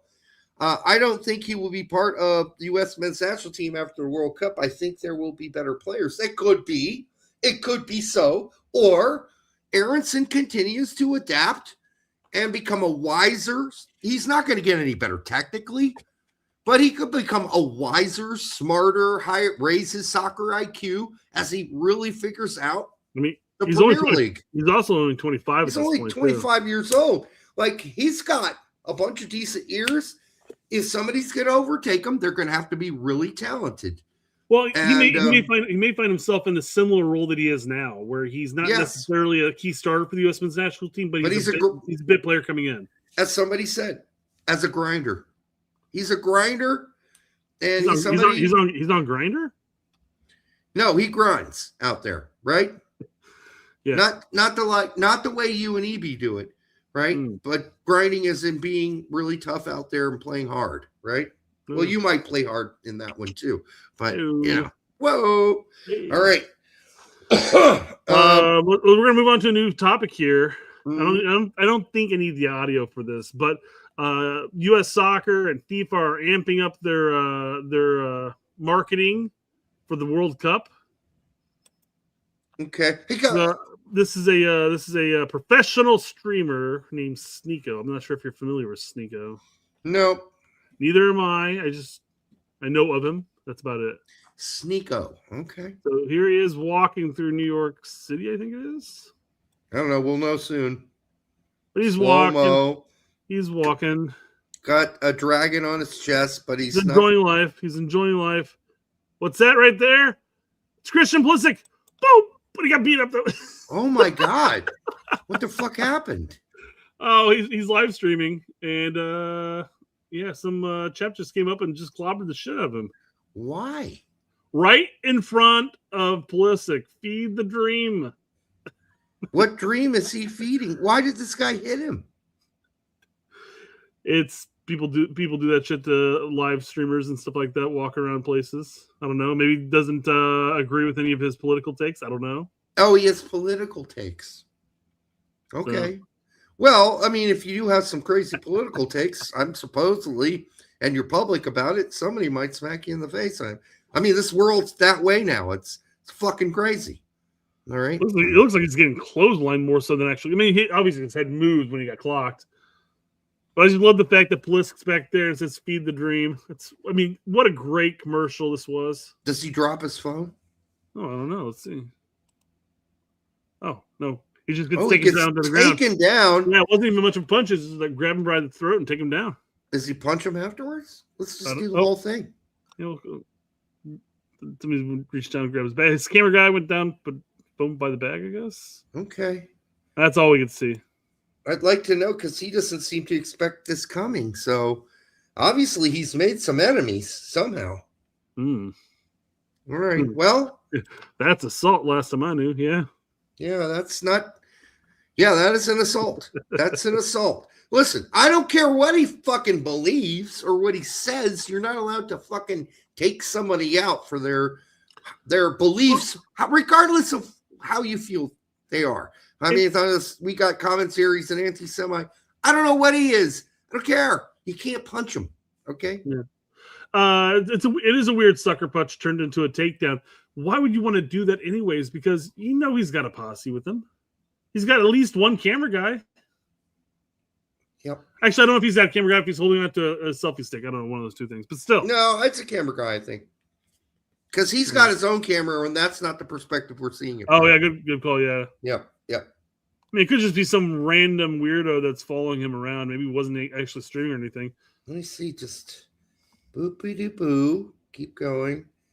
This guy's waiting for him with a Dr. Pepper shirt. Oh, he winds the fuck up, and he misses. Oh, that could have been way worse. He misses and gets him around the neck instead. And now he's biting. You know, maybe outside of the camera guy, again, assuming that's his camera guy, maybe it's just some random dude following him. But yeah, he doesn't have a posse with him. Usually they have like at least a bodyguard going around with him. So is this some Jewish dude maybe taking him out? I don't know. Quite then weird. The guy puts his phone next to his bag and maybe helps him sneak him out. I don't know. Yeah, if he's said some anti-Israel stuff, maybe it's some pro-Israel guy. Who knows? I don't get involved with those arguments.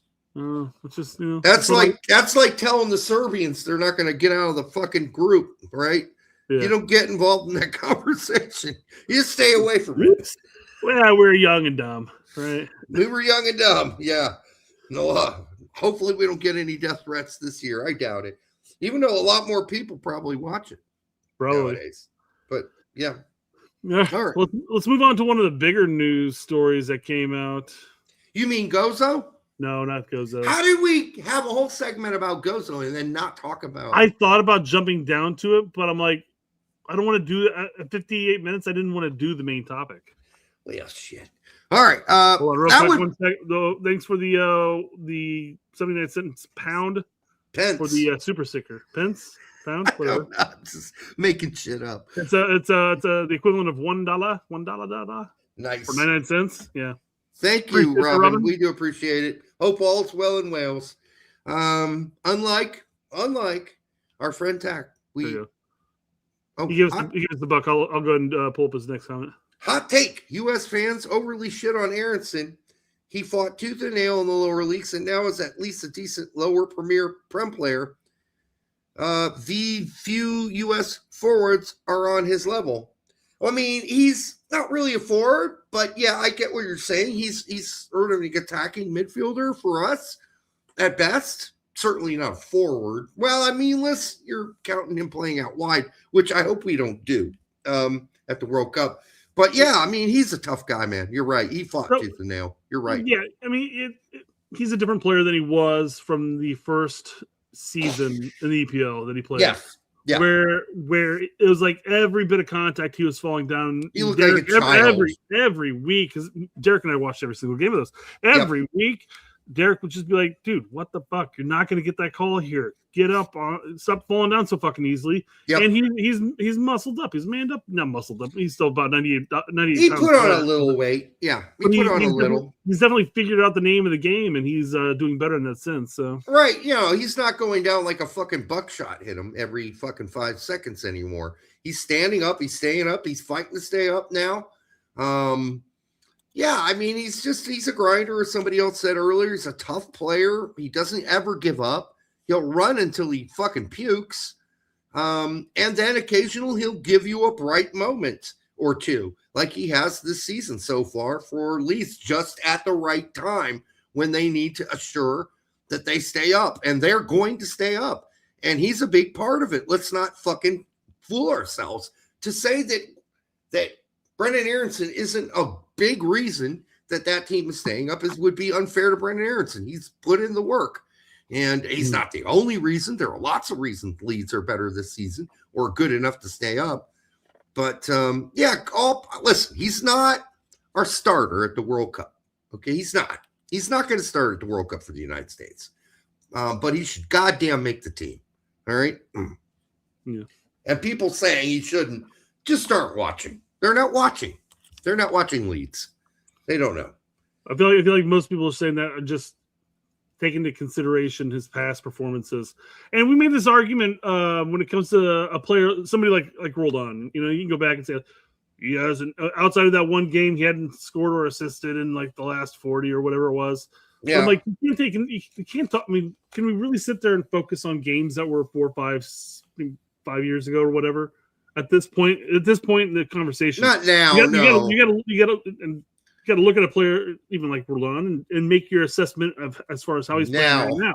Yep. And you can't sit there and look at a player like Aronson and go back to when Leeds brought him in on that first season of VPL, and he, is, like you said, dried up leaf blowing in the wind. Well, it would be like Leeds fans who are going to hate McKennie for the rest of his life. That's just stupidity. Okay? It's stupidity. That was a bad season for all kinds of reasons, and it wasn't just McKennie's fault. No, quite frankly, I think McKennie was played out of where Jesse was planning on playing him, at least. Yep. I'm not saying that he was played out of position, because he was definitely played as one of the dual midfielders, which is definitely in his wheelhouse. That's actually one of his strength positions. But yeah, different player, different time, different team. Well, wasn't going to get into Bucio and Tannerman, but I will say this just quick remarks. Tannerman, Testman. Bucio has had a great season. Venezia are going back up to Serie A. Bucio is one of the major reasons they are doing so. He has blossomed in Serie B this season. He was the leader of that team without any doubt. There was no doubt. He is the first reason they are going back up. Testament is on a bit of a rough road right now. He's not a regular starter anymore. And when he does come in, he plays fucking center back on occasion. It's kind of weird what's going on right now at Lyon. So we'll see what happens. But it is weird. It is weird.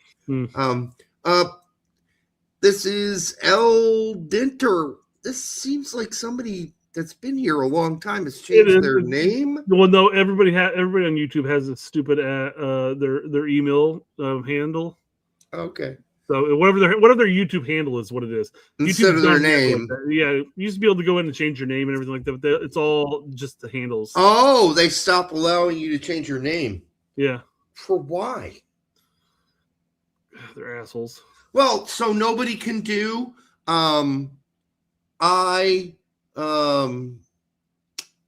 what is it? What's the thing they did to Pete? Swallow. Wallow. Yeah. Come. Yeah. Unless you make that your handle, I guess. Like when you create a YouTube account. Oh. You just will never be able to change it. That's sad. You'll always be Ice Wallow Come. I mean, that's sad. Those were the best moments when people there you go. I'll come back to that and check. It's Eldon. Yeah, it's Eldon. Yeah. It's Eldon. I knew it was Eldon because of the picture. All right. Bosnia is getting out of the group. Serbs on board. Can we look at their group? For Eldon's sake here. It does still say Eldon. It just says Eldon TER. Okay, I get it now. I thought that was Eldon. Now, from this far back, it looks like Eldinter, which I didn't really, but I knew it was Eldon. Let's check the Bosnia-Herzegovina group real quick. Let's get in here. So they're probably beating Canada. Just my guess. They're beating Qatar. And will compete with Switzerland. Yeah, they're getting out of this group. There's no doubt in my mind either. Yep. Man, Canada's a wild card.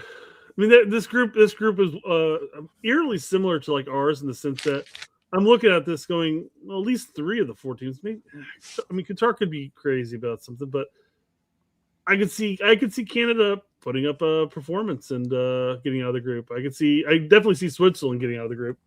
I think Canada could get grouped in this group. Always possible. And I'm not saying that just to be anti-Canadian because I'm not. I'm just saying this is a lot tougher. Listen, we just watched Bosnia-Herzegovina kick Italy out of the World Cup. All right, they got some good players on that team. They're old, but they're great. And then they got the young Bosnian American. Did Davies just recently get injured? I don't know. Is he back for Bayern yet? I don't know. I don't know either. I thought he got recently injured. Not like within the last week or so, but like Maybe Well, he maybe got- it wasn't as bad of an injury or whatever. I don't know if he's actually back. I don't even remember him coming back for Bayern yet from the original injury while he's with Jesse. All right. Okay. So yeah, I mean, I think Bosnia is getting out of this group. I don't think there's any doubt. I think the biggest competition for them here in this group, based on the talent on that team, is Switzerland. And 100%. That's their biggest competition. Yeah. Yeah, and then Canada will fight.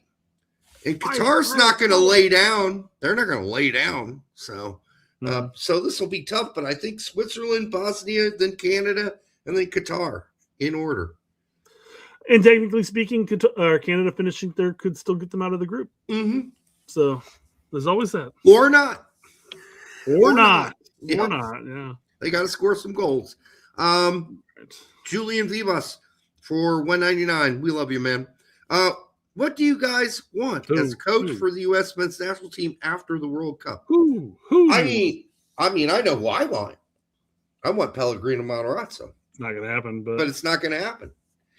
As of right now, he's flying high. He's flying high. Why would he skip out?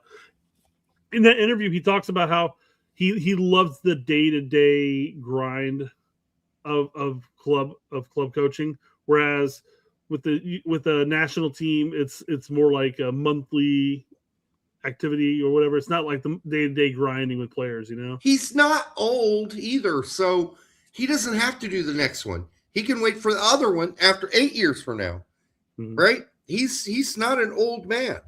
He's in his 40s, so he can wait. He can wait, and he will wait probably. I think if I'm going to take, and it has to be an American. Remember, that's what everybody says. The next one will definitely be an American. Then give me the motherfucker coaching Nashville.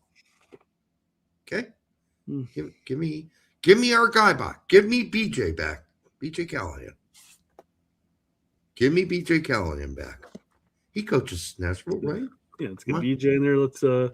Let's bring in a BJ and like a Hugo Perez combo or something. Well, that's probably not going to happen. But BJ for sure. He's the only one I find acceptable right now. Maybe Brian Smetcher. If you told me that, I'd go, I don't know. But he does do magic with Seattle on a pretty consistent basis. If he has to be an American, maybe those are my two picks. Bruce Arena is outweighed his welcome at this point. So he's not coming back. I can't think about, like, some people are like, well, why not Bob Bradley? Well, Bob Bradley can't find a job right now. So you're saying he's available? He is available. Yep. Well, and we joke about we jokingly say, "Oh, definitely gonna be Hugo," but I mean, it's definitely not gonna be Bob. No, it's not. I mean, why does it have to be? It doesn't have to be BMR, but everybody is saying it's going to be American. The next coach is going to be an American. I don't know why they're saying that. Maybe it isn't. Maybe it isn't. It's gonna be an American coach because of this right here. Yeah, we spent a lot of money. Now we should have a pretty good coffer, though, after this World Cup. But if I had to take an American coach, I'm taking BJ Callahan every day of the week. And he's proven it. It's not like he went to the MLS and stunk it. He's been great as a fucking MLS coach. And as we know, the sporting director position is being filled by an interim Gooch right now, as he primes his candidate for the next World Cup.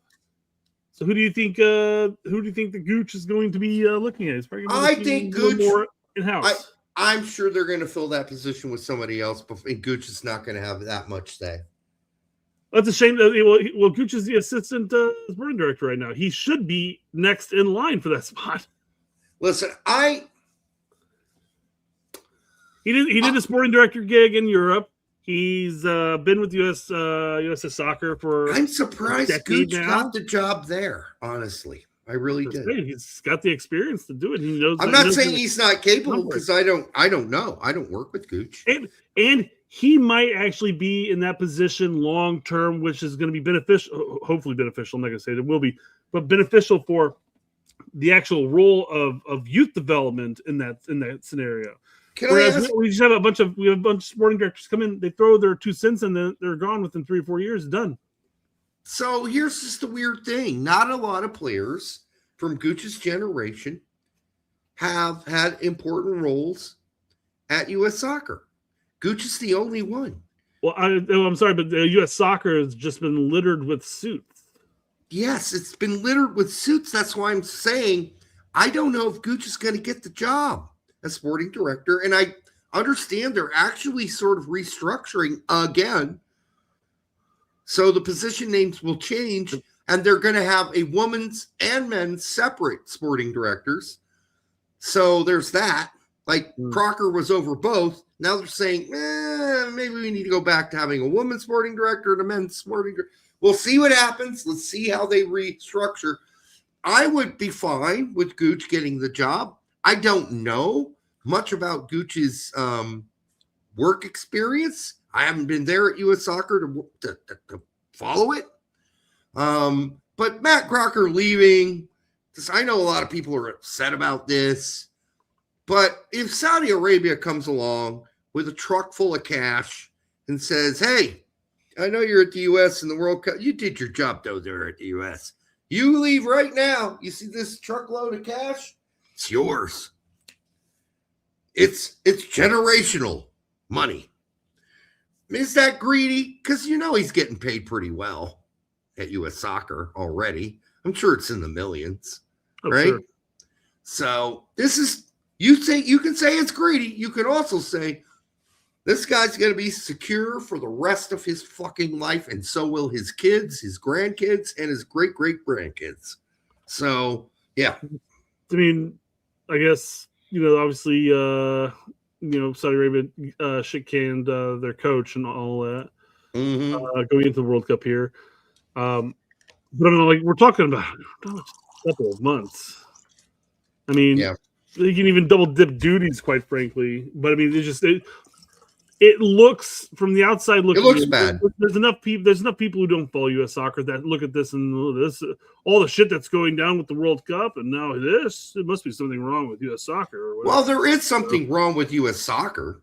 I mean, that's not even an issue.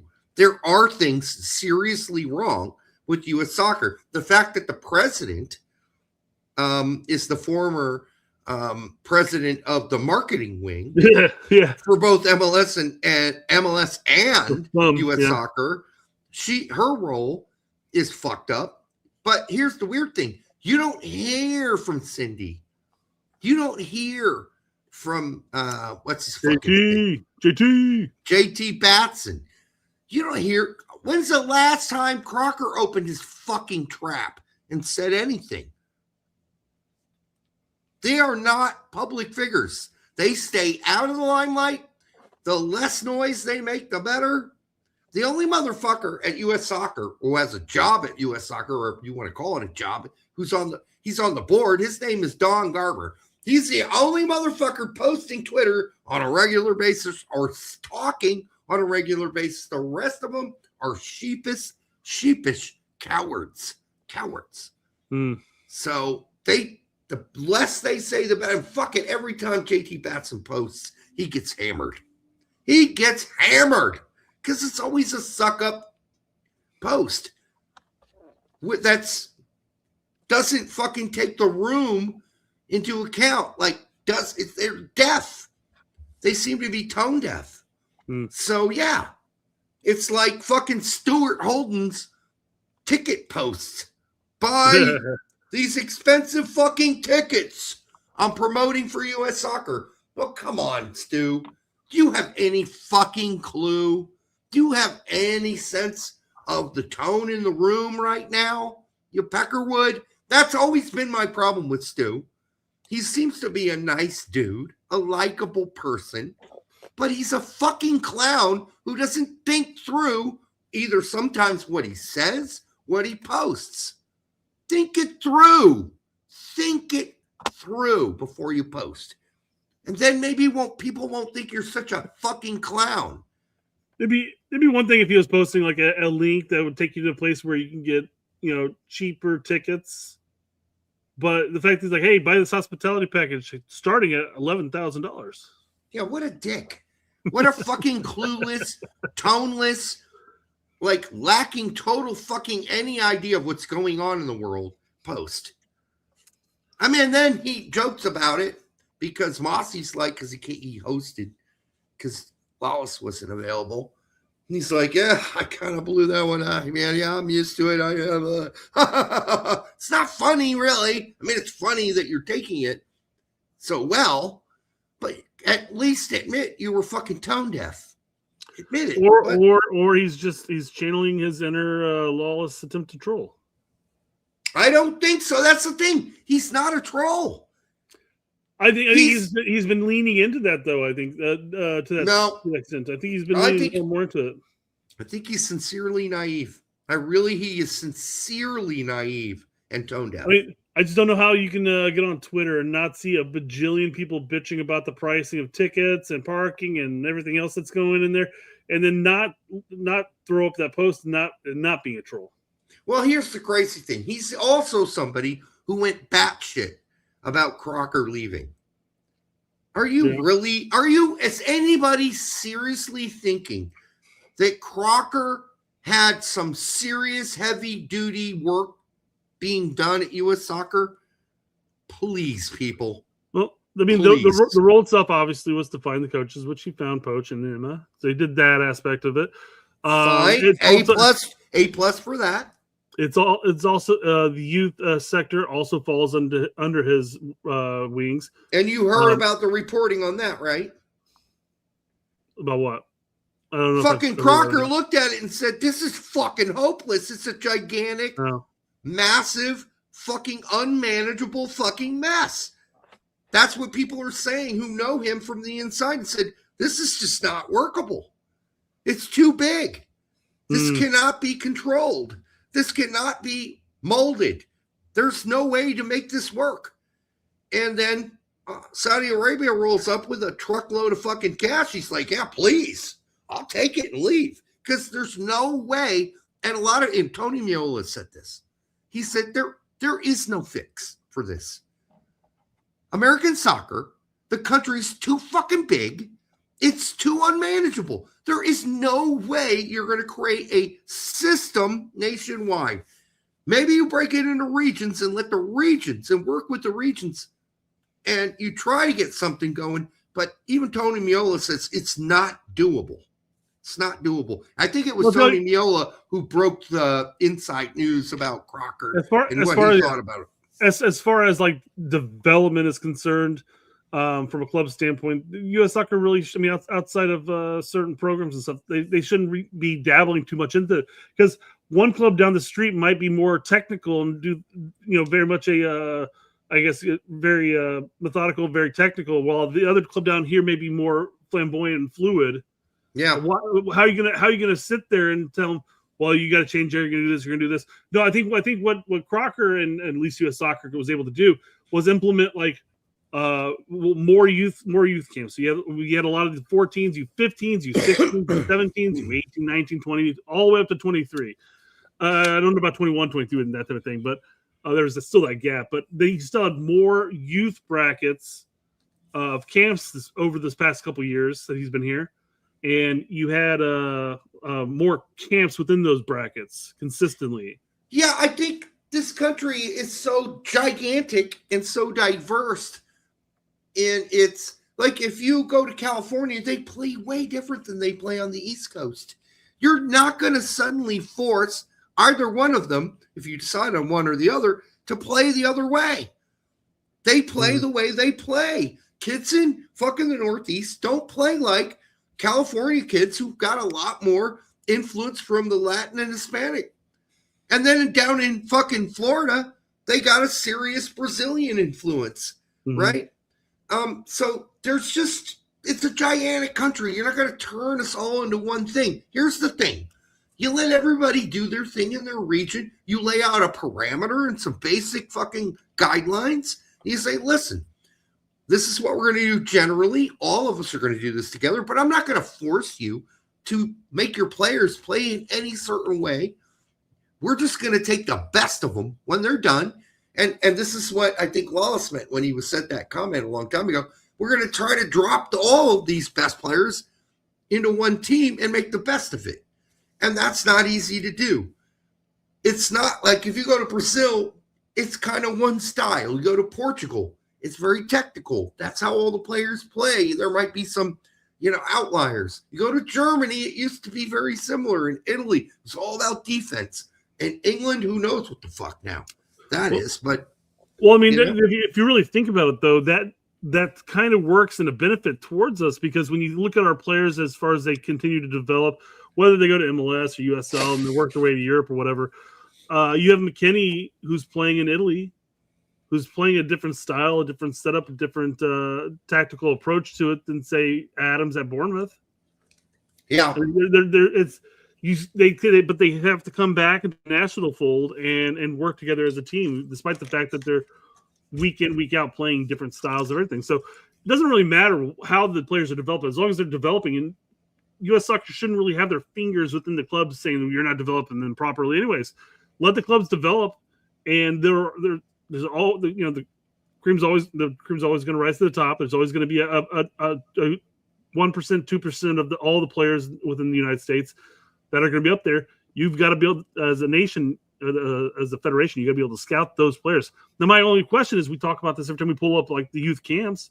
Why is it all the players, almost all the players at least, are all just MLS players? Are we only scouting MLS academies? The youth players? Yeah, you're right. Yeah. That's a problem. So good point there. The other thing I would say is, I don't know about you, but when my high school teams were put together, and people are like, "Oh, your fucking high school team in '85." Okay, we got to hear about this again. Okay. But at the same time, we had a super technical player who played center midfield, and then we had a super fast, athletic guys on the wings, and then we had a super skilled player playing center forward, and then we had the big, lumbering center backs, and the skill range varied drastically across the team. We weren't a technical team necessarily, but there were parts and players on our team who were technical, and we relied on them for the technical parts of the game. But when we needed athleticism, we used the athletic part of the game and our athletes for that to go chase balls in the corners. So it can happen. You can meld all that together. 94 team, that was a meld of technical players like Tab Ramos and athletes as well. And then, Ronaldo is a decent technical player, but he's not super technical. He's just a goal scorer. So you meld all those things together. There's a way to do it. So is the diversity thing our biggest challenge?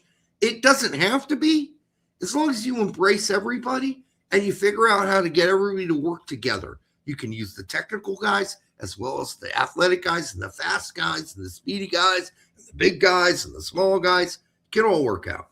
That's all I'm saying. Yeah, I would say if U.S. Soccer wants to do anything that's going to be more beneficial, they could work on creating some level of content as far as what rec programs should be really focusing on. Say, hey, at U6, U8, you do want to incorporate some fun things in there, obviously, to keep them involved, but you need to be working on certain ball movement and ball skills as well. So that way you're not getting to U10, U12, and you don't even know how to do a step up properly. I mean, just to warm up and everything. How are you dragging the ball back? You're not. And the biggest thing, Brett, take your ball home. Play in the backyard with the ball. Mm-hmm. Do some drills at home. Not everything, like most of the soccer I played as a kid was not in a league. It was going out to the field, the parade field where the soccer field was, and going to play against a bunch of kids, playing 3-on-3, 5-on-5. Like we would mow a small field for a 5 or a 4-on-4 match. And my grandfather amazingly built these wooden goals for us with all the nets, and they were small. They're about 3 feet high, maybe 4 feet wide, 6 feet wide at best. And those were the goals, right? Where I grew up, I would have to drive 10 minutes into towards the city just to find another person who played soccer. That's crazy. So I spent my time, mind you, I was playing travel as early as third grade, so I was having 3-4 practices from third grade on.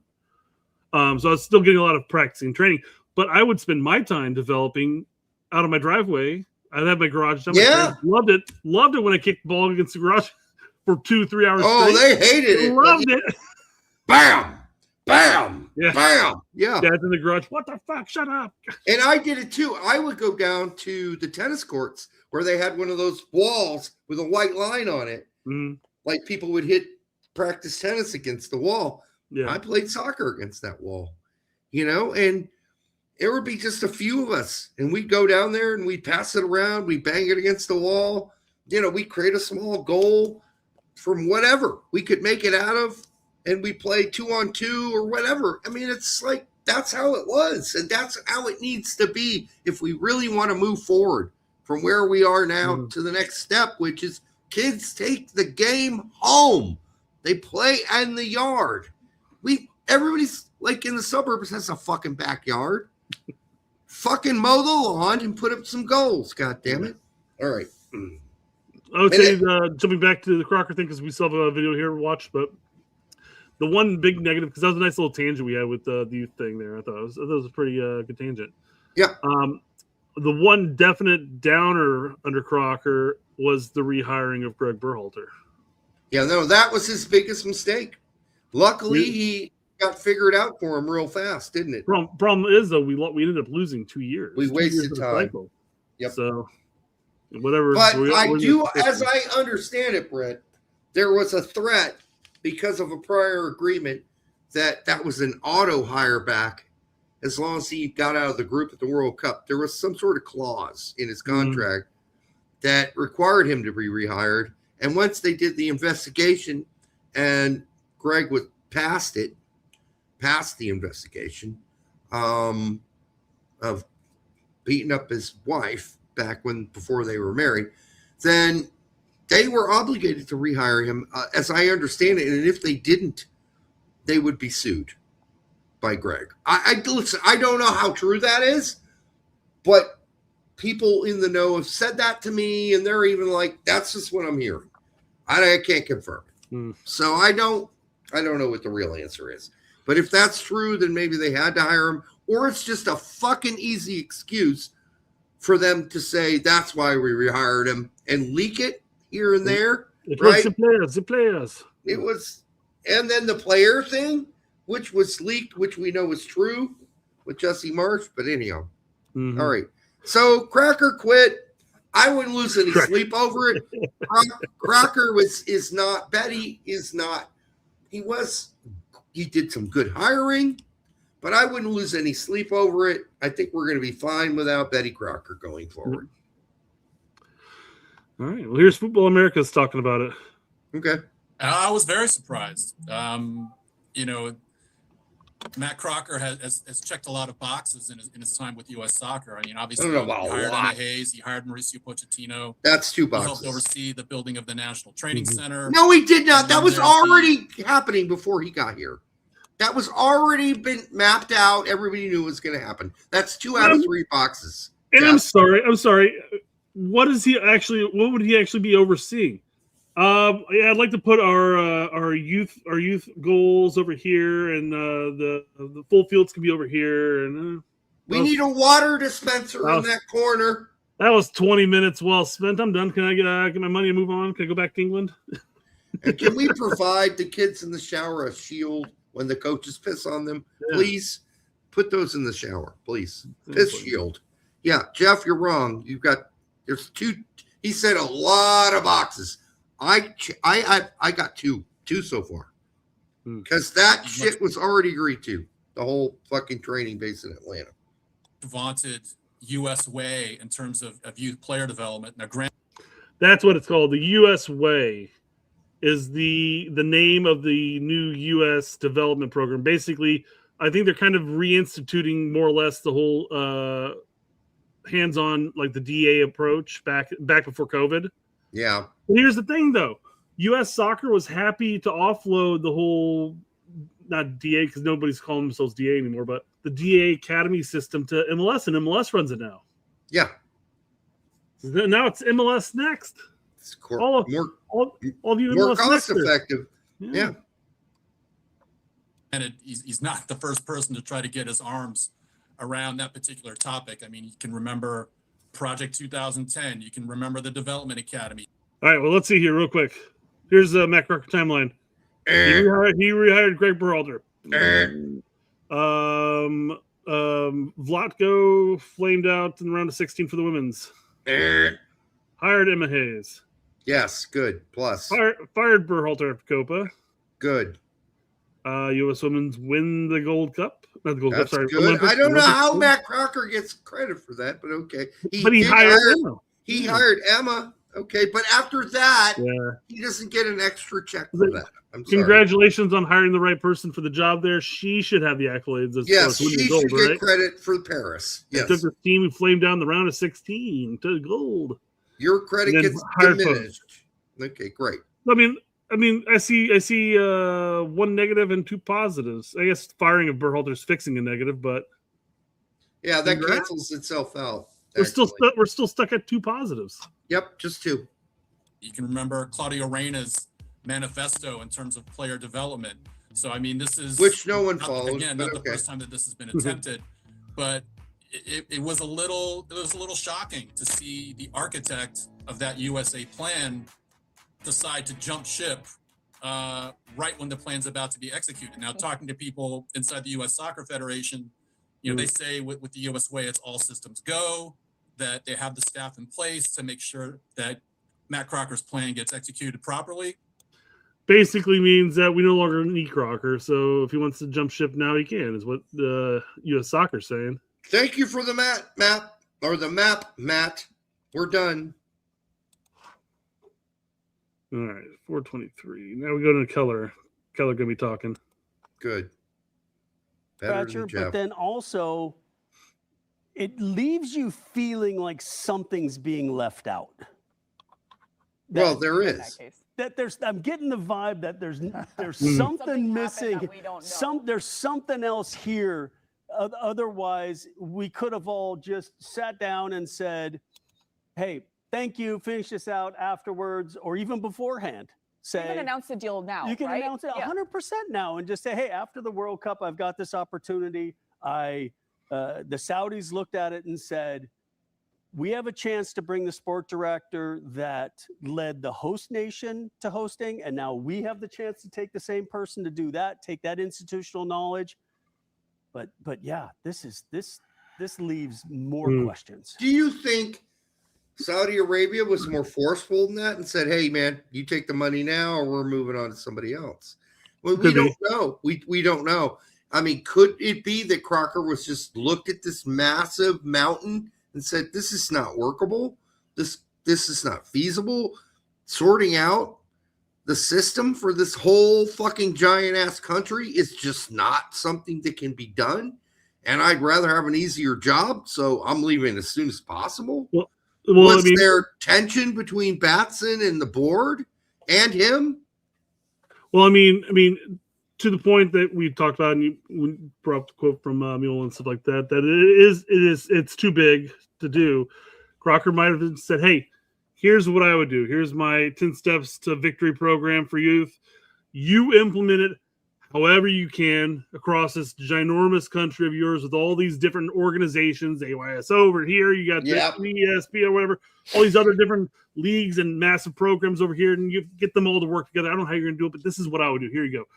And then, Saudi Arabia is the only reason why Saudi Arabia is knocking at this point is because they're already looking past this World Cup. They're like, well, we're already plugging and chugging for this World Cup. We need to know what's going to happen after this World Cup. So we need to get our guy on board now, who's going to be looking for that new hire that's going to lead our team forward. And it could have been somewhat of a relief. And we don't know how dysfunctional U.S. soccer is. We do know it's dysfunctional. We do know that. When you're canceling whole committees because you don't like their conclusions, there's dysfunction in U.S. soccer. Absolutely. Otherwise, you don't cancel committee decisions and then have the board tell the committees to go fuck off and go fuck themselves. Mm-hmm. All right. So you brought in a committee, the committee makes a decision. You say, you guys are awful. You're all out. Go. Get out of here.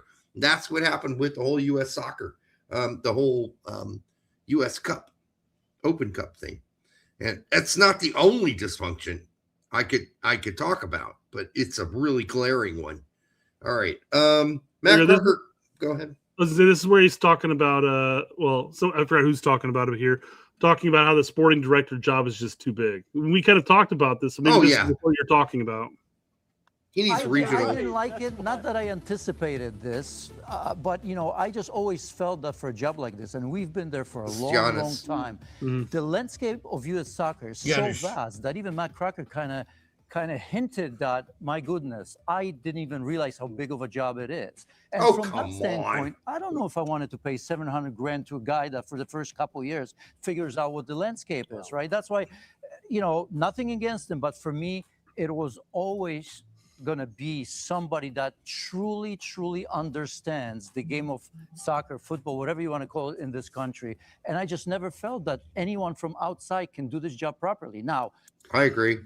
Yeah, and that's one reason why I think Gooch may be more or less lined up and prepped and ready. Did you catch though that he said that Crocker was only getting paid $700K? Yeah, so somebody else said 800 in the comments. Yeah. I would just say this, he's going to get paid a lot more in Saudi Arabia. By the way, I don't think Gooch really being away for as long as he was from U.S. soccer is necessarily the answer as well. I do think there are people like Janusz. There who's our guy up in Minnesota, former U.S. men's national team player. Who? Tony Santa. I think there are guys within the system, Tony Meola. I don't care that Tony Meola said that it's not fixable. Maybe that's the guy you hire because he knows it's not. And so he knows how to tinker with it and how to make changes in it that'll be good or better or improvements while knowing it can never be a true, total, perfect system. Like, I want a realist making those decisions. Tony already said, I don't want the job. But Tony's coaching youth players right now and youth teams. He did it for years. That's a guy that knows the fucking soccer system in this country inside and fucking out. Absolutely. Tony Meola would be a good pick. Tab Ramos, fabulous pick. But I'd rather him maybe be a candidate for running our youth squads again. But I mean, do you maybe have to have somebody in there that also knows the politics behind the youth sector within the United States? Not talking about the politics of U.S. soccer, but all the politics that happen within youth development around the United States. Tony knows that. So I'm just saying, but if he's like, no, I don't want that, whatever. Yeah. Here they are talking about Gooch, and I think they're going to give a little bit of background behind Gooch's experience, because you mentioned you're not fully aware of what his experience is. Not his job as he's had it so far. Yeah. Yep. I would be in favor of that appointment, and here's why. I mean, he's got a real breadth of experience. He played overseas. He played for the U.S. men's national team. He's been a sporting director in the United States. He's been a sporting director overseas. Granted, in modest situations, but I think that experience is still valuable. Well, this is a guy that speaks, I think, 3 or 4 languages just from his time abroad. So I think, he's going to be able to have connections. He's going to be able to, be known, to both people in the United States and people overseas. So was he at Belgium somewhere? Yeah. Sporting director? Yeah. I think so, yeah. His former club, maybe? Probably was his former club, yeah. Mm-hmm. Okay. Right. Well, I'm like I said, I'm not opposed to Gooch. I just don't know. I don't know what the answer is. There are guys who have been working inside that system for years. There are coaches who've been working inside that system for years, youth coaches. There are guys that have experience and understand the whole regional, the collective regional, differences, and can figure out how to make an imperfect system a little better, but never perfect, but good enough that give us results, right? So, remember when it was being touted that after Klinsman's cycle that he was going to be the sporting director? well, Klinsman knows the West Coast well. Mm-hmm. My question would be, what does he know about the East Coast and the Midwest? I don't know. Well, I mean, that goes back to the point where you're like, maybe there has to be like a regional teams. You've got, a big wig in certain areas that can kind of convey and do some of the dirty work within the local areas, rather than saying trying to pigeonhole.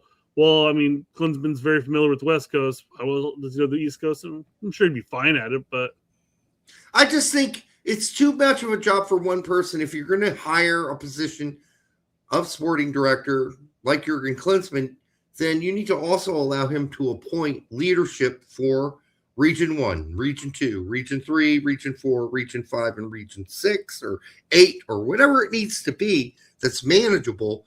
So you have 8 other sub-directors who are all working within those regions. And because it's too much for one person, it just is. You need sub-directors, and that means you got to hire and pay people who know what they're fucking doing in those regions. So it's more money U.S. Soccer's got to spend on directorship within U.S. Soccer. Mm-hmm. So it's a money thing too. It is. Yep. All right. And this is the last thing for the video. Okay. And it's talking about how understanding fans would be in a certain situation. I don't want to spoil what it is, so I'm going to play it here.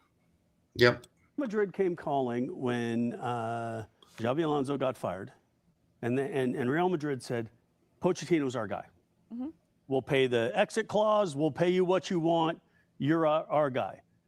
And Pochettino came out and said, you know what? My dream has always been to coach Real Madrid. And I don't know if I'll ever get this opportunity again. I have to take this. And I think most of the U.S. soccer fans would be like, that's not very cool, but yeah, we get it. No, who would say that? No. So I agree with Giannis. Most U.S. soccer fans would not say, "Oh, I get it." Here we are. It's like, hey, Real Madrid Months comes out, in, willing to pay the exit clause, and hey, I've always wanted this is the dream. And yeah, 2 months out from the World Cup. See you guys later. Yeah, we're like, oh, that sucks, but hey, have a great time, Poach. That's the best. Have the best of luck. That's bullshit. Fuck that. I mean, you'd be on the horn immediately with BJ Callahan, you would think, after that. That was Keller's attempt to, I think, argue and play devil's advocate for Crocker bailing a couple months out before the World Cup. But this is a different scenario altogether, because what the fuck is Crocker going to do in these last 2 months going into the World Cup that's going to have any effect in the World Cup? Comparing Crocker's importance to Pochettino's importance to the team going into this World Cup is apples and fucking plums. It's completely different. There is no way, after all we have been through, not that other teams haven't fired their coaches 2 or 3 months before the World Cup. That has happened. Or even a month out before the World Cup and done well. Mm-hmm. But, you don't want to put the team in that situation. Now, if it did happen, we do have somebody who's coached all these players and knows them all. So I guess we would have that. Hey, BJ, you're free this World Cup. Remember, MLS is not playing during the World Cup. So you come and coach the U.S. team. And, that might work out real great. Who knows? But that's not happening. Pochettino would be looked at as such a criminal if he did that. Crocker, fuck him. Nobody cares that much about Matt fucking Crocker. Betty is not that important right now as we are 2 months outside of the World Cup. Would have been nice if he stayed on to at least see the rewards of his hiring.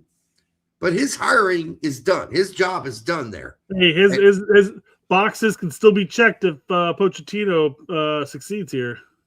Well, you get a smaller box for that, but yes. Yeah. So you send me this video. We don't need to play it. I'm not playing it. I didn't share the audio or anything like that. Just going to sum it up. But real quick, you sent me this. I've seen it too. I've watched a handful of minutes of it. But I saw this. I'm like, wait a second, this isn't new. I know him and Seth have talked about this in another clip. We've brought it up on the show before. And I'm like, I look at him, I'm like, no, this was released like a couple hours ago. Why are we rehashing this? Well, I guess there was an article that came out and they talked about that. Yeah. And that's why he rehashed it. Yeah. This is what he keeps hammering home. This is not a likable team. I would disagree slightly. I would say it's not a team that anybody fucking knows. Outside of Pulisic, people don't know who the fuck is on this team. Like basic fans, like casuals going into this World Cup. The only player, and a lot of them don't even know this Pulisic. Like, it's not like back in the day when you had casuals who knew Tim Howard, Landon Donovan, Clint Dempsey, Michael Bradley. Like, people knew casuals, knew the players. We're not there, people. I think there's definitely a couple of players that would stand out even in casual realms. And any of these casual fans that would have followed the 2022 World Cup would at least see some recognizable faces. But I think when you're saying casual fans, you're talking about like the 15 to 20-year-old kids that talking about my brother too that are just getting into the sport. Or my brother is, I would classify my brother as a casual fan in the sense that he doesn't watch games on the weekends. He'll catch a game on a USA game if we're together watching it or whatever. But I mean, he can probably name 5 to 7 players that will be on our World Cup team easy. No, I'd say my brother can name 2. Yeah. 2, maybe 3. My mom can name 6. My dad, 4. She knows that Skunkhead's not on the team anymore. She knows that. She knows Pulisic. She knows Reyna. She knows McKennie. Has no clue who the goalkeeper is, and I don't blame her. Yeah, Dest, Jedi. That's about it. That's about as far as she can go, right? He says 3 is the mean for casual fans. My brother could probably name Pulisic and McKennie. That's about it. That's it. Pulisic is the guy dating Sydney Sweeney. Yeah. Which means if my brother, he's my brother. We talk about soccer a lot. But he watches a lot of the games. He doesn't really memorize the players' names. He's, and plus, by the way, we've had so many different fucking lineups. It's impossible. Yeah. He'll call me and go, what the fuck is this team? I don't know any of the players. Where's Pulisic? Well, he's not here. Well, who the fuck are all these dudes? I don't know any of them. Oh, it's the Gold Cup. You're not going to know any of them. Sorry. Yeah. So, I know it's been really confusing for casuals to follow all this. So, yeah. Well, and I think the label of unlikable is one of 2 things. One, I think it's changing because we went through a string of results there. Now, mind you, then we went through a couple games there, obviously, that weren't so great. But I think that concept of where the unlikable term came from, which is where all these like the stars are coming over here and playing, but they're kind of just treating it like a second vacation to their summer vacation, and then you'd have that question of like, oh man, do you even bring the heart to play? That type of thing. Where's the grit? I think that aspect has changed a little bit. So I think the unlikable tag is changing slightly, at least. No, I think for those who are like, those teams unlikable. Here's what I get from the former drummer of my band, my brother, my mom, my dad. They don't dislike the team. They just don't think they're winners. They're not winners. They're not Jermaine Jones. They're not Dempsey. They're not Landon Donovan. They're not Tim Howard. My fucking brother could name all those players. So could my mom. They don't stand out. A, the marketing for this team has sucked. B, this team isn't full of winners. Like, casuals don't watch European soccer. So when they do tune in, they're watching us play these friendlies. And they're not seeing a bunch of winners. They saw a good run there for a little while, maybe. But they still don't know all the players' names because that kept changing too. Like the team that beat Uruguay, you're like, I don't know any of those guys. Or I know one or two of them. Right? Who are all these dudes? Who's rolled on? Who's that dude? I don't know who the fuck that is. So I don't think that they're unlikable. They're just not fighters. They're not warriors. They're not winners. America loves winners before anything else. That's when those moments that you watch in big tournaments where, Landon Donovan scores the last second goal to take the win, or the Confederations Cup fucking thing that turned people on, or if we had actually competed and gotten all the way to maybe the final of the the Copa, right? That would have been big. But we've not done anything big. This team has done nothing big. Nothing big. We've lost to Canada. We keep losing to Mexico now. We're not like. I think unlikable is just the wrong term in that sense. I disagree. Yes, I agree with you. I think they're underachievers. Yes. So, again, unlikable for me, it would mean like, the people that always bring up, personal beliefs and stuff like that of a player, like, oh, fuck this guy because of this reason. That's what I think when I hear unlikable. Like, oh, I don't like these guys because of this reason. But you also not like them for going out there and not putting forth 100% of effort too. Well, there's that. But I'm a teacher, and I see a kid who is smart, doesn't put fucking zero effort into any of his classes, and just takes the C. There's something that I don't like about that person. So maybe that's where it comes from. It's like they're underachievers. They're underachievers. Sometimes it seems to us as fans on purpose because they don't come out and give it everything they got.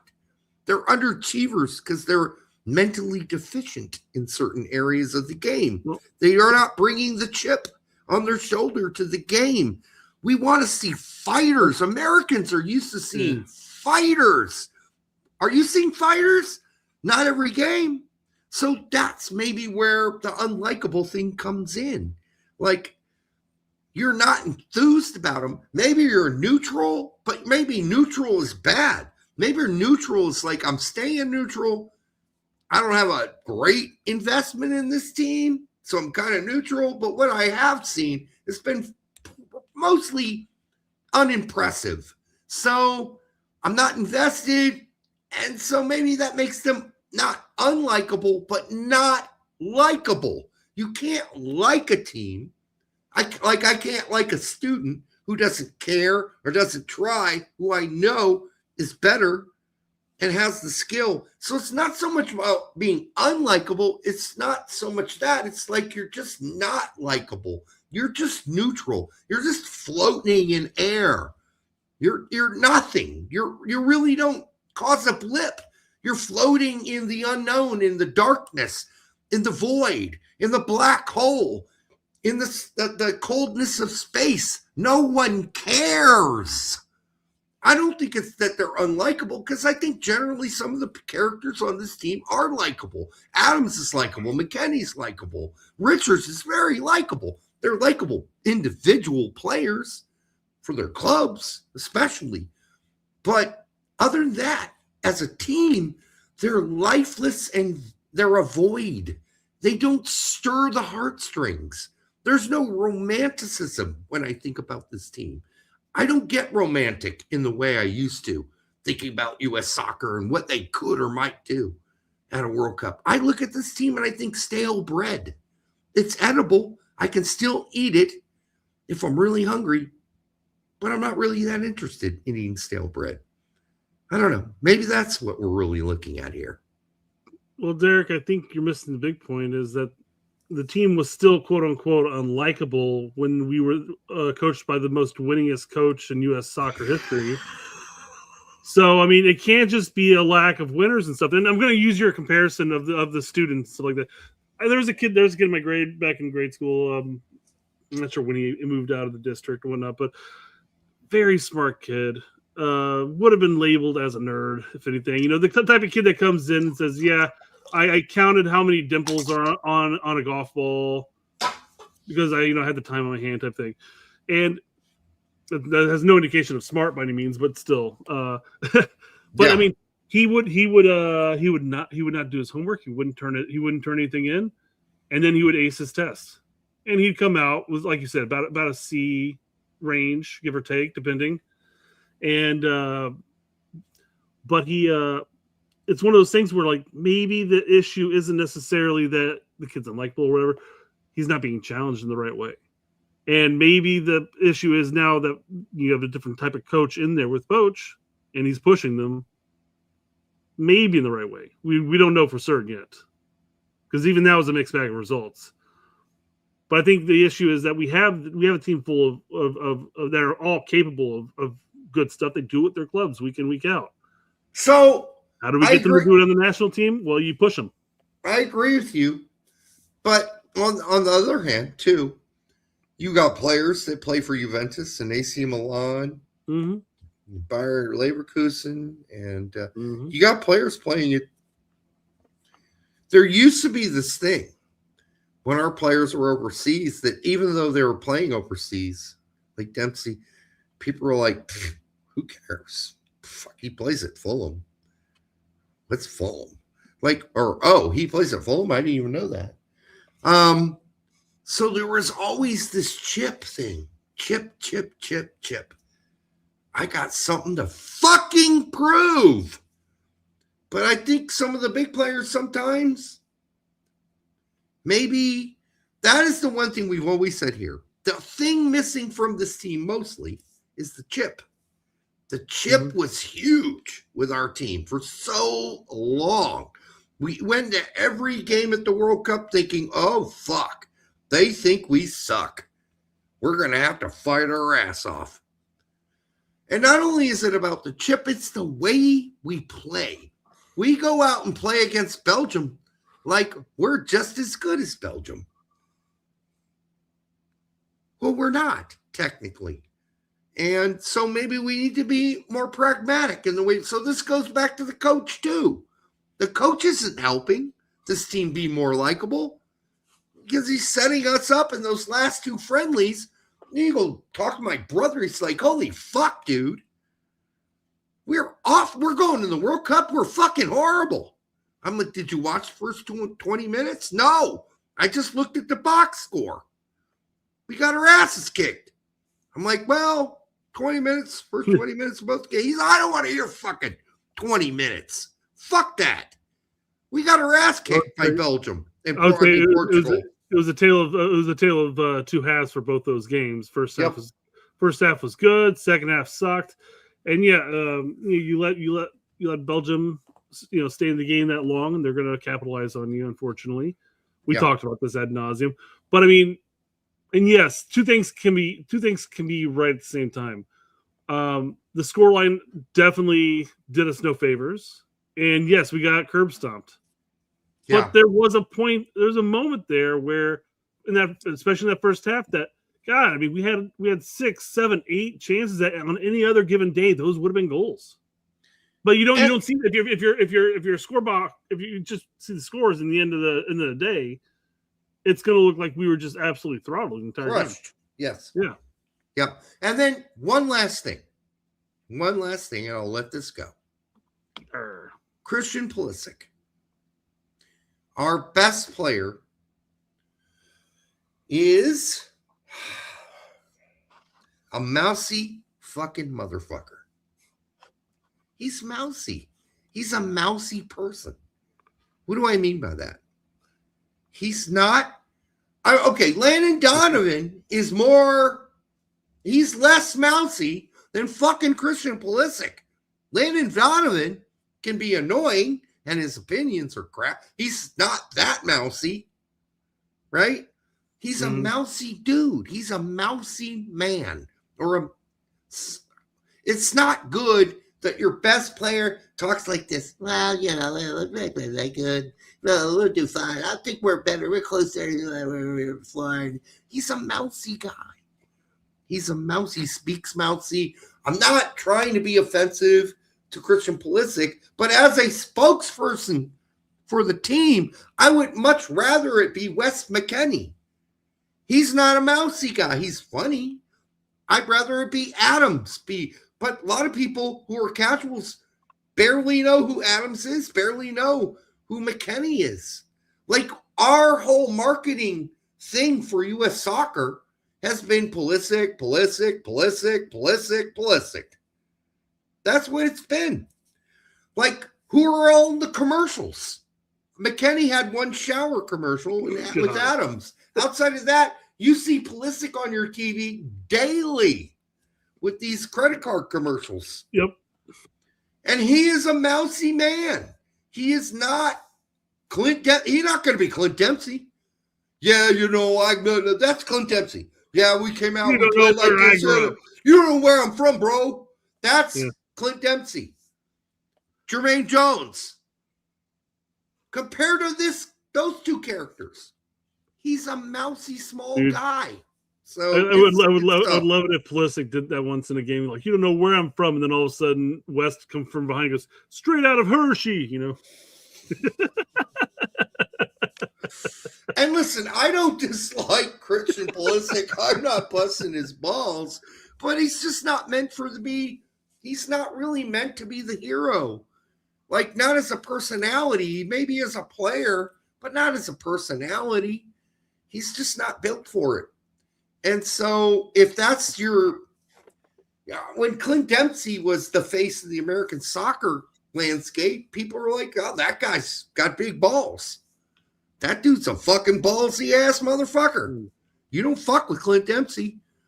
I mean, my brother would write me, do you see the way he stared in that guy's eyes? Yes. Yes, I did.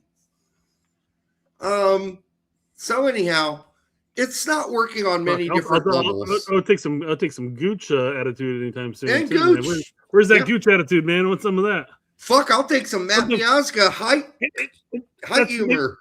Oddly enough, maybe the niceness of the team is what's making them unlikable to an extent. Yeah, you don't have those characters, or you're watching a sports team, a national sports team. You don't want guys being out there. A team full of nice guys. What are some of the more memorable moments of this team? You had Weston, who was sticking it to the Mexican goalkeeper by saying "man in the mirror" on his thing. You had Weston McKennie, who had his jersey ripped and he's kissing the crest. Yep. You had, Kellen Acosta freezing out every single PK taker. Yeah. I love that moment. I love those moments, but I can't have Kellen Acosta on the team for just that. But although to be fair, a lot of national teams are having this problem, not just us. There is a generational shift to sort of a gentle. It's a TikTok screen generation. I don't want to say vaginal, but it's gentler. It's a gentler era we're living in where people are gentler and quieter mostly. Well, there are not a lot of Roy Keanes out there. Let me just put it that way. I'll give an example. I think when it comes to personalities on the pitch, I think Sebastian Berhalter actually has some personality on the pitch. Whether or not he deserves a start is up for debate. But you look at something that he did, him and Aiden Morris did, handful of years back, and it's just the weird TikTok videos. Des does the weird TikTok videos. Yeah, it's a whole. You're right. It's a whole generational thing where it's not. I don't know that grit, that bitterness is just not there anymore. Yeah, the grit's gone. Kind of. It's all sort of this tender little fluffy balls of not much, like, I don't know, chip and girth. There's something missing here. Maybe that's what people are missing. Barcelona for $5. Thank you, my man. Hoppy isn't what we thought he would be, but at least he has giant stones. Well, he started again this weekend and played the full 90. They lost. Maybe it wasn't this weekend. It was earlier in the week. But he's playing a lot for Sanderjiski in Denmark. I don't think it's going to his career's going to be reborn anytime soon, unfortunately. So I wish him the best. I wish his family the best. I love his family. They're great people. But yeah, I just I was hoping he would score a shitload of goals in Denmark this year. And even though he started at center forward for the majority of the season, he's not scoring a fucking shitload of goals. Just not. But he's a great hold-up guy for him. He's doing a great job holding up the ball and distributing for Sanderjiski. I'll give him credit for that. Okay, this is it, right? Yeah. Please. It is most likely late, but I wouldn't doubt for a second on putting Xavier Gozo in the U.S. men's national team World Cup squad. Okay, well, for Michelle or Mikal, I'd just say that would be crazy if it happened. Crazy! Absolutely insane. I think there'll be a number of people who'd be pretty upset by that, including Luna, who will be probably left off the team to find that his teammate slipped onto the team late. I just don't see a guy who Poach probably barely knows much about. I don't see him bringing a guy like Gozo in. I would doubt for a second. He says, I wouldn't doubt. I would doubt. I would doubt it for longer than a second. I would doubt it for hours before putting this post up. I really would. So before we jump onto the rest of it here, but I'm going to go with what you're talking about here. Yeah. So Luna jumped onto the scene January 2025. Yep. Luna and Gozo played an entire season together. Gozo almost got 2,000 minutes last season. Yep. Didn't receive a single call-up. Now, of course, I'm not saying that he's not a better player now. He's got experience in MLS, and he could get a call-up. But the problem is, again, it's all timing at this point. It's gonna. I mean, I don't see Poach making an incredible shift on his game plan. No. Anticipate the people who've been called in the last handful of windows to be his player pool, and that includes players includes players like Luna that wasn't here last window. It includes Zendejas, who wasn't here last window. Yep. Could Gozo replace either one of them? Sure. I'm not saying that he couldn't be beneficial for the team to come off the bench and add that youthful spark. And I brought this up on a previous show, and people mentioned a couple names and stuff like that. But I mean, it's like especially with the U.S. men's national team, how often, when it comes to the window of the World Cup, do we see a player get their first international call up at that point? Yeah. We had Julian Green. Rare. We had DeAndre Yedlin, who actually played a couple of windows prior to the World Cup. Right. That would have been like if Gozo was included in the March window, then yes, he would have been a contender. We would have been talking about it as a viable thing. I don't know if there's Poach, no way. I don't think Poach is going to make that big of a change. No. That big of a curveball. He could. I'm not putting anything past Poach. Actually, there's a possibility. So, but I think his player pool is going to be from last September until March. Give this a 5% chance. What do you give it? Yeah, 10. 10? A little more optimistic. I'm going 5. And then this guy goes on to Mikal. I shouldn't say this guy. We know who he is. This is the part that I really wanted to talk about. Yeah. Cry me a river but it's MLS. I don't know. Are people like pummeling that? If he was playing in the Hungarian third division, okay, you lost me.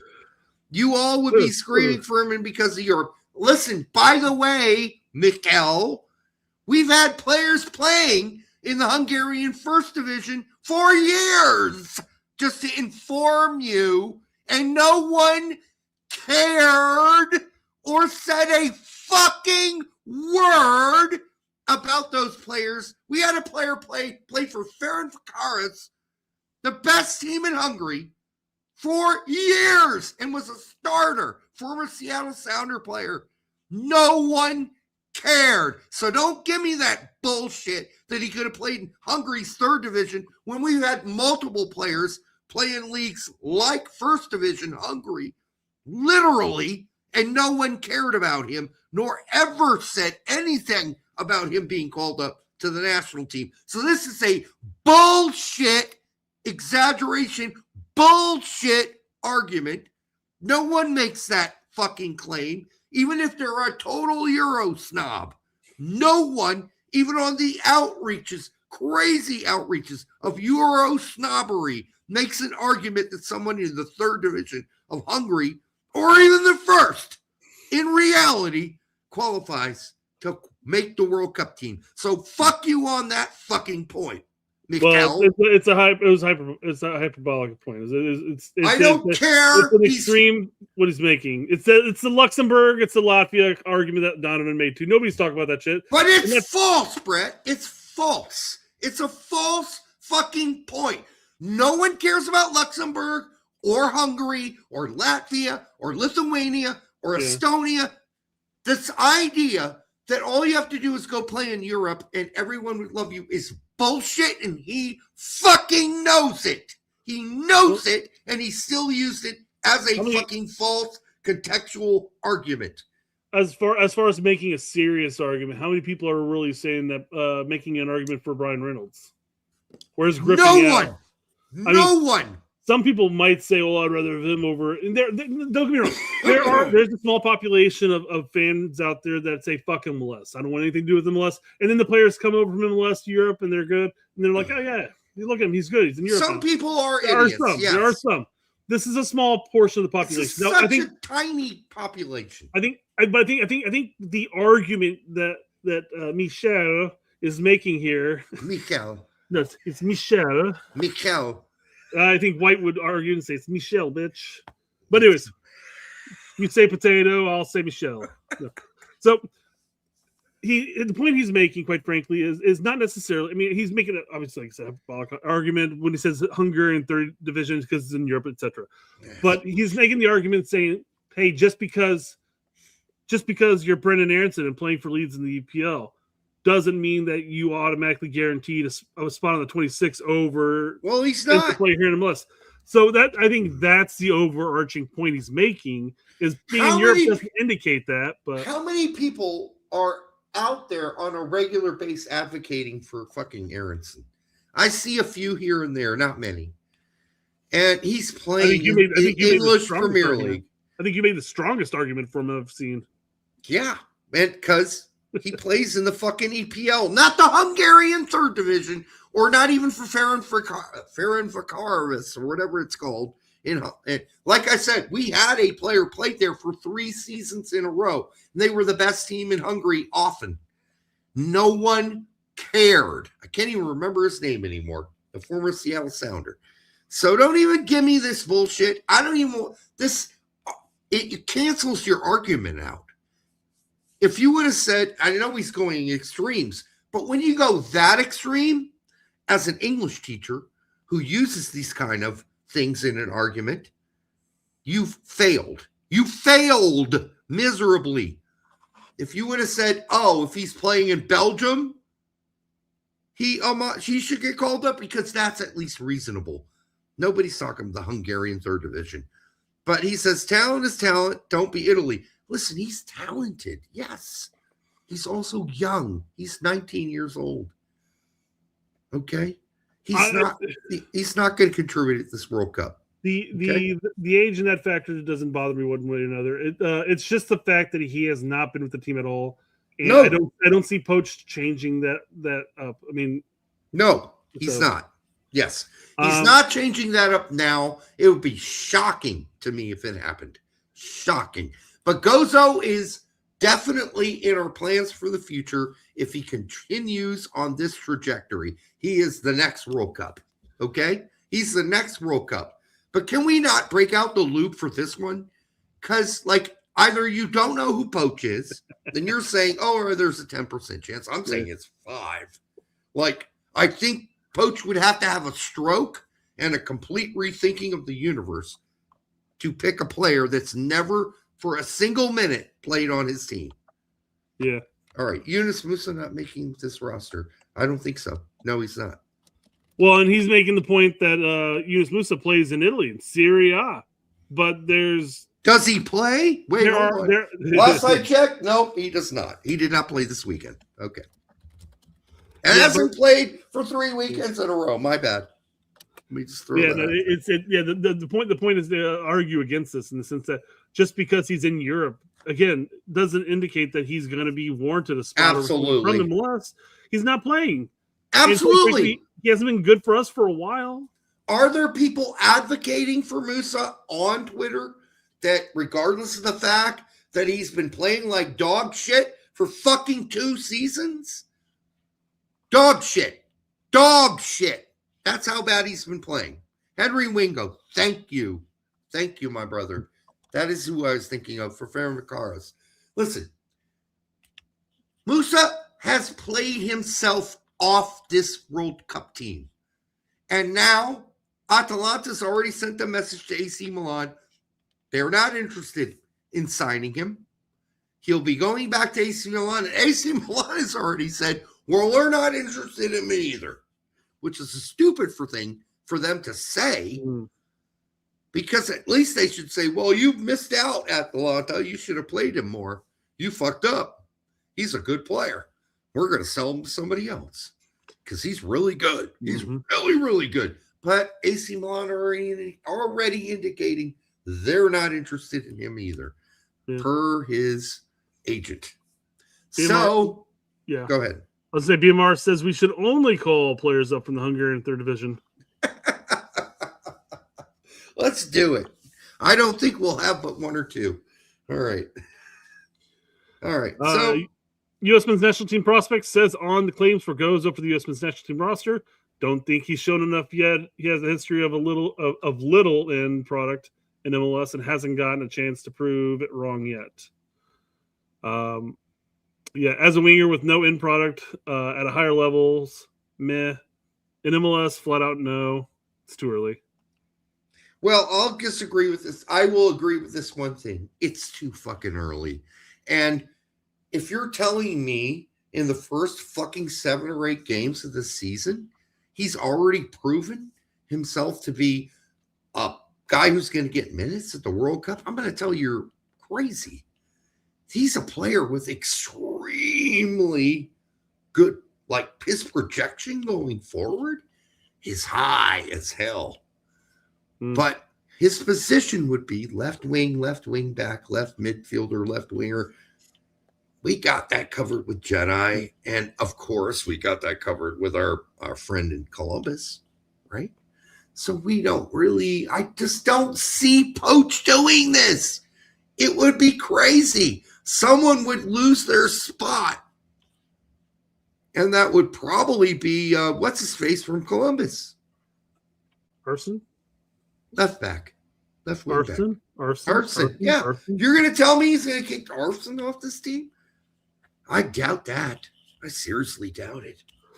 Well, and to combat the whole, to the people who are crying, oh, he's in MLS, so no, type of argument, you got Pete here from 11 Yanks.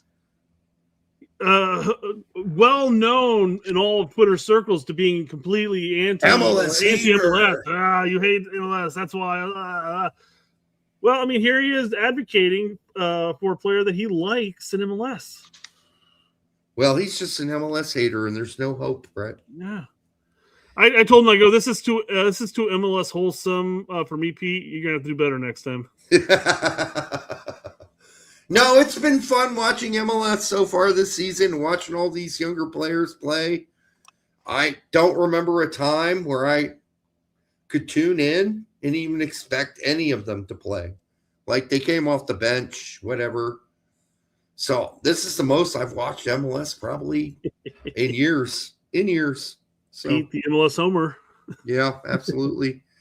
Last bit of MLS shell here.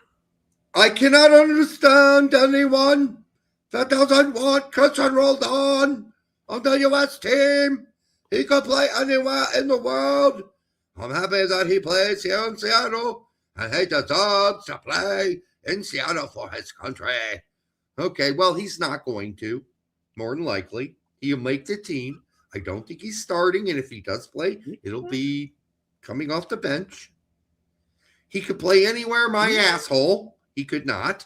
Now, he doesn't say he can play for any team, but he says he can play anywhere. So he feels maybe that Roldan can do what Aaronson's doing and playing for a relegation fighting team in the EPL. So he could play for promoted Coventry City next season. There you go. Right there. Okay. Well, he's a little old for that. He's getting a little long in the tooth, but yeah. Okay. I'll give you that. If you don't understand why anyone doesn't want Christian Roldan, then I don't think you've been listening.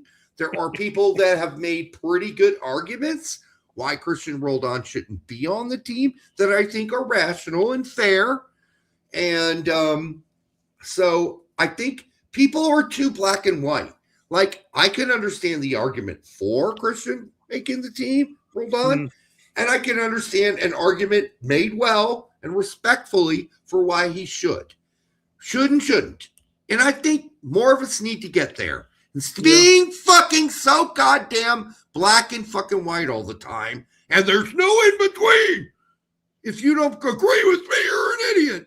Like, really, I can understand people who agree that Roldan, there's a role for him on this team in a certain situation, and people who say, actually, there's another player I'd like to see instead. And here's my argument about why that player should make the team instead of Roldan. I mean, for fuck's sake, can we get rational around here? Does everything have to be so fucking black and white? Roldan should go to the Hungarian third division. I think he could definitely play in the Hungarian first division and probably be one of the best players in the league, honestly, in the Hungarian first division. But is he a starter for the national team? I fucking hope not. He should be a role player. A role player, not a starter. If we're starting Roldan at the World Cup, we're really in for some serious problems. I like him. I think he's great for Seattle. He had a great season last season, an impressive season even last season for Seattle. And this season's young, hard to say. It's been up and down, but mostly good for Roldan. He's made some silly passes. I've watched a couple Seattle games. He made some bad passes. But, you know, who doesn't, I guess, right? Yeah. So it is what it is. Can we stop being so fucking black and white? That's all I ask. Let's just have a fucking rational discussion where you're like, okay, yeah, I disagree. But if that's why you think Roldan should make the team, fine. Have it your way. You live with that. I think he could make the team, but I think he's a bench guy. And I hope he doesn't have to play. That's my personal opinion, and here's my reasons. And if you don't agree with me, don't fucking threaten to kill me. Don't threaten. Don't say I'm the dumbest person on the planet. That's where we are here in society. I can have a fully rational discussion and argument why Roldan's probably going to make the team, but I don't want him to start or play much. And people will go fucking off their rockers about it. He's the greatest player of all time in MLS. Shut the fuck up. All right? Give me a rational argument about why he should play more at the World Cup. Maybe I'll listen. I'll probably disagree with you because I have my own opinion. But I'm not going to judge you. But don't come at me like I'm a fucking... Oh, I hate this one. You don't know ball, man. You don't know ball. Shut up, dude. You're lucky you're not right in front of me. I'd just punch you straight in the face. No, I wouldn't do that. I'm kidding. But I want to. I'd want to. Anyhow, I think we're done for the night. Real quick, Derek. Come on. Get in there. Would you wear that shirt? Out of alcohol and the struggle. I can't read that. I ran out of alcohol, and the struggle is Israel. It's real. No, I wouldn't. I wouldn't wear that. I don't think it's bad. I just wouldn't wear it. I'm not wearing an Israeli flag or an Iranian flag on my fucking chest at this moment. I don't want to be assassinated by some weirdo. We're gonna get the group stages up. I suspect we'll probably do one this week. We are. We'll go from there. Yep, we'll get the groups up. Actually, Colin, I think. Oh, you didn't have the A at the end of it. Michele. You're like Mikel. I did Mikel. God damn it, Colin! I didn't give me some credit. We're trying. I didn't get called out for the Michelle. He called him Michelle. You're calling me out for getting half of it right. Michelle. Right. Michelle, my belle. Son de mon there you go. And it's Michelle. It's Michelle. Guys. All right. Yes. All right. Whatever it is, I don't care. Either way, right now, it is fucking 11:10 at night, and Brett and I are signing off. Thank you for joining us for this multi-hour show. We will be back on next Monday, and check out our group previews that will be coming up this week, next week, and the weeks following for the World Cup. Until the next time on the Straight Red Card, we love you, and we embrace you deeply in our dreams. Good night.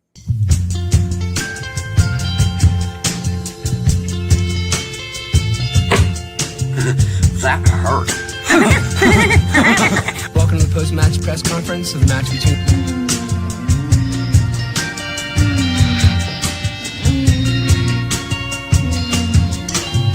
Sometimes people have sex in different ways. 69. And one way is a type of sex called oral sex. It's really good. I don't particularly enjoy it. Set the right tone, set the standards. No, it's not one of my favorites. And knowledge and also experience from different people. And only if you're doing it right. I am very good. Every man thinks he knows which positions women love, but most are completely wrong.